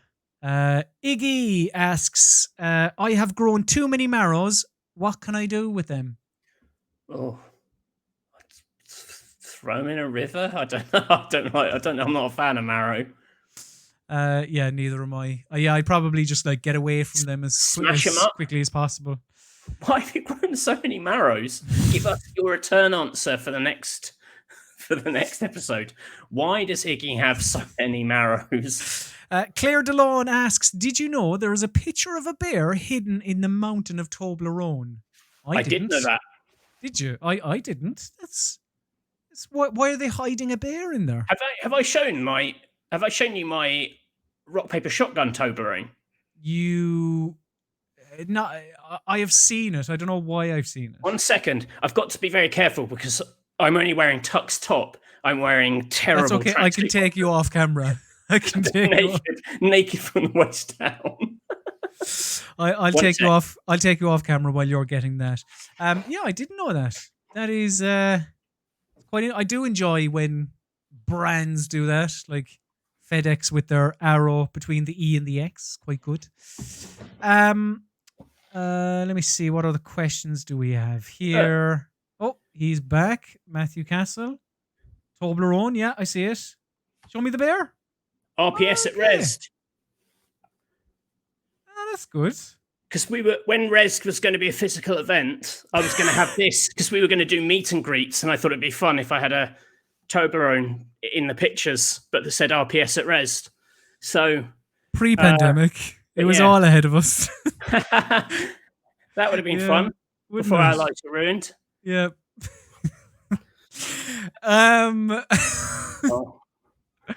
There was a question there a second ago. I mean, Harry Koo asks if you have any thoughts on this. Okay, if we're going there, Spectrum versus Commodore 64. Like, yeah, I had again, my brother had a Commodore 64, but I have no history with Spectrum. So I just, that's all I had. So that's all I knew. My cousins had one, but that's not a great anecdote. Yeah, basically. And Spoit asks, I'm late. Have I missed Spielberg? No, don't worry. Spielberg is still coming up. And very soon. I think, is there any last final questions from the chat that anyone has? I think my chair's broken.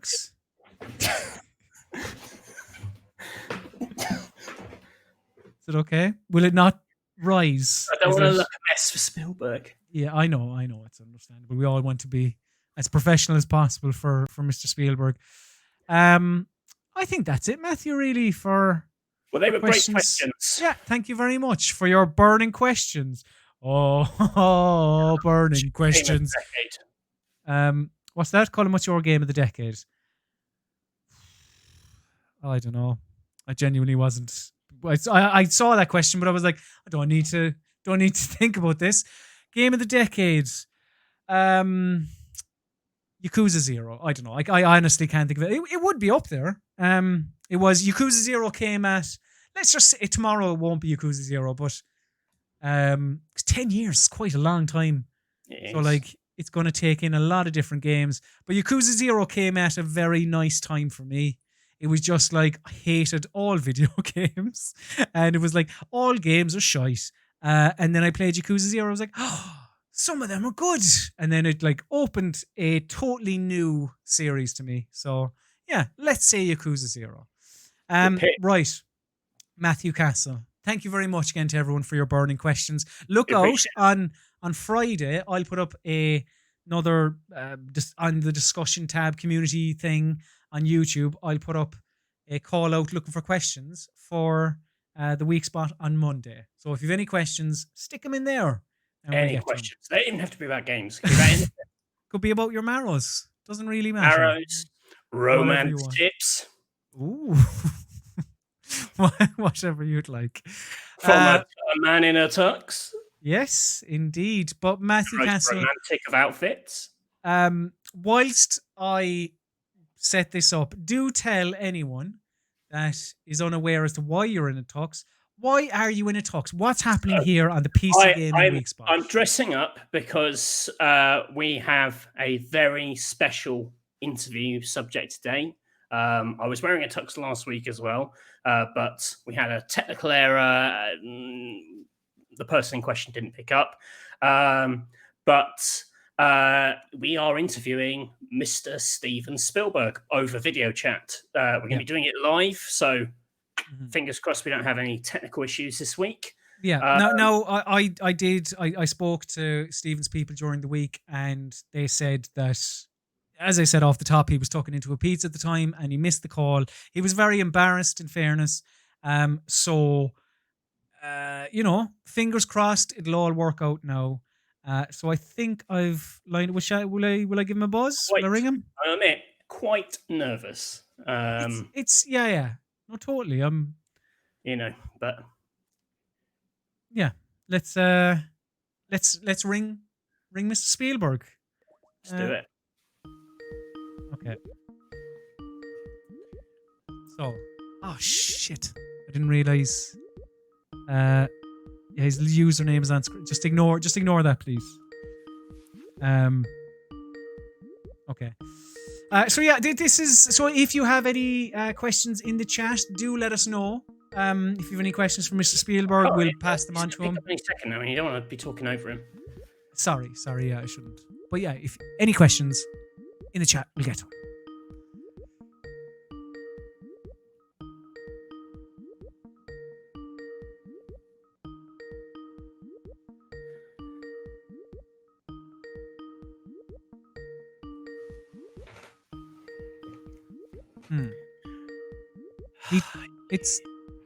He said definitely, so you got the time difference, right? So yeah, I know. I said because we're earlier this week. We overran a little bit last week, so that's what I think that was the mix up as well. But they should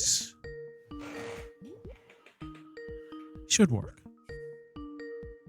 I thought this was meant to be his offices, but look, it was his house last week. I thought it was meant to be his offices. Yeah, no, it is. He's just not, because you can see like he's a different profile picture for this week. Like it's. Thank you very much. Very quickly, just before Stephen answers, thank you very much, Boyd, for your donation. So excited to hear from Stephen. This is the week. Yeah, fingers crossed.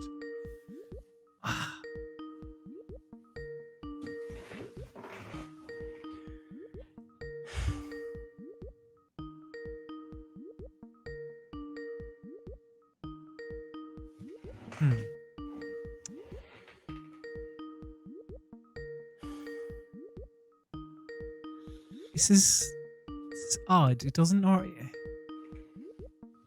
would have thought he'd be after answering by no. Oh, I don't understand why he doesn't have other people in the office to pick it up, or like. I honestly, yeah, I thought it would he'd answer and we maybe put in hold or.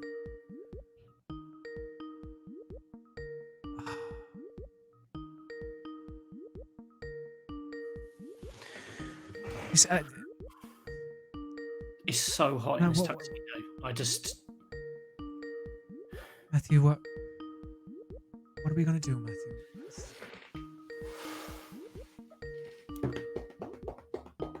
Do you want to give him another small bit? This is what happened last week. And last week, my wife crossed with me because she had some stuff in the oven, and then this actually overran. We ended up having some very dry mashed potato because of it. But Steve, I'm just gonna see. No, I don't have any emails. His PA hasn't emailed me, so like, should.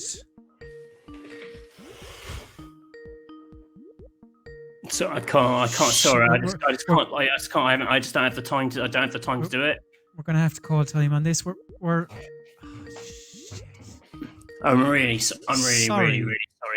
Sorry, everyone. Look. It's not. God, don't point fingers at yourself, Matthew. Stop blaming yourself. This isn't just your fault. So please stop it, Matthew. For God's sake, it isn't just your fault. It's embarrassing because we're doing this. It's nice. It's really nice. We've got lovely people here, and you're like, yeah, Spielberg, and there's a spinning Spielberg head, and then every single time we have this to deal with. Like, just because you directed Ready Player One doesn't mean you can just be rude to everyone, does it? Totally. No, Stephen has blood pumping around his body just like us. It's not. He's called Stephen, for God's sake. Like, it's not like people don't put up with 2 hours of all this shit. Basically shit, to not see Steven Spielberg at the end. I'm really sorry, everyone. Yeah. Yeah, very, very sorry. Look. Such a down note to end. It really is. It really is. Oh God, I'm getting cross now. But look, I will talk to Stephen's people during the week again. See, I don't know that you are talking to Spielberg's people, to be honest, because you said it was all good this week. No, I'm not pointing fingers at you. This is fundamentally on the man himself. Well, look, if you want, I can keep ringing him. I don't have anywhere No, to go. I don't. I need to have my tea. I need to have my tea. Like, this is cutting off my circulation. I've got such a fat neck, Colm. Like, I just can't. I can't be like this any longer. All right.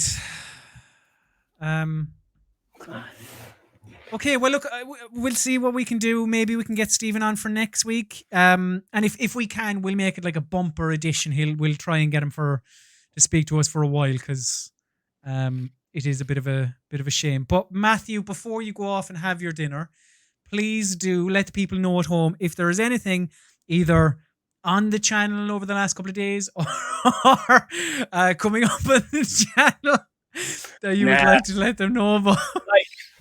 I'd basically just roll with subscribe, hitting the notification bell. Just roll with it. See what happens. See what rolls into your inbox. Maybe you'll like it. Maybe you won't.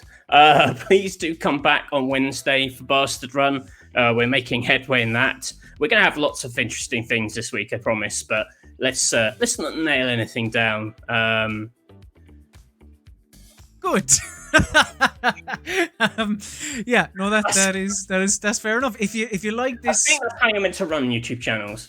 I think so. People on their tongue. So yeah, thank you very much for joining us this evening. What can they do, Matthew? Well, first of all, if you like this and you like myself and Matthew, you can follow us on Twitter. I am at Colm_Ahern. Matthew is at Mr. Basil_Pesto. And if you liked the Week Spot, please do subscribe. Like the video, comment, then subscribe, and then ring the bell so you'll be notified of all future and give it a like, whatever they will be. Really, the likes are hugely appreciated and make us feel good. Totally. And after you've done all that, come back next Monday for another edition of the PC Gaming Weekspot, where we'll be talking about things. In the house. Spielberg, all the news, the games that we've been playing over the last 7 days. Spielberg or death. Mm-hmm. Yeah, Spielberg or we riot. And you can leave that gear at home, because Spielberg will be here. That's a Colm Ahern promise for you. So yeah, once again, thank you very much for watching. Do all the things that we said, the following and the liking, the subscribing and all that. It's been an absolute pleasure. I have been Colm Ahern. He has been Matthew Castle. And you have been lovely. Goodbye. Goodbye. Thank you very much for watching, everyone. Goodbye.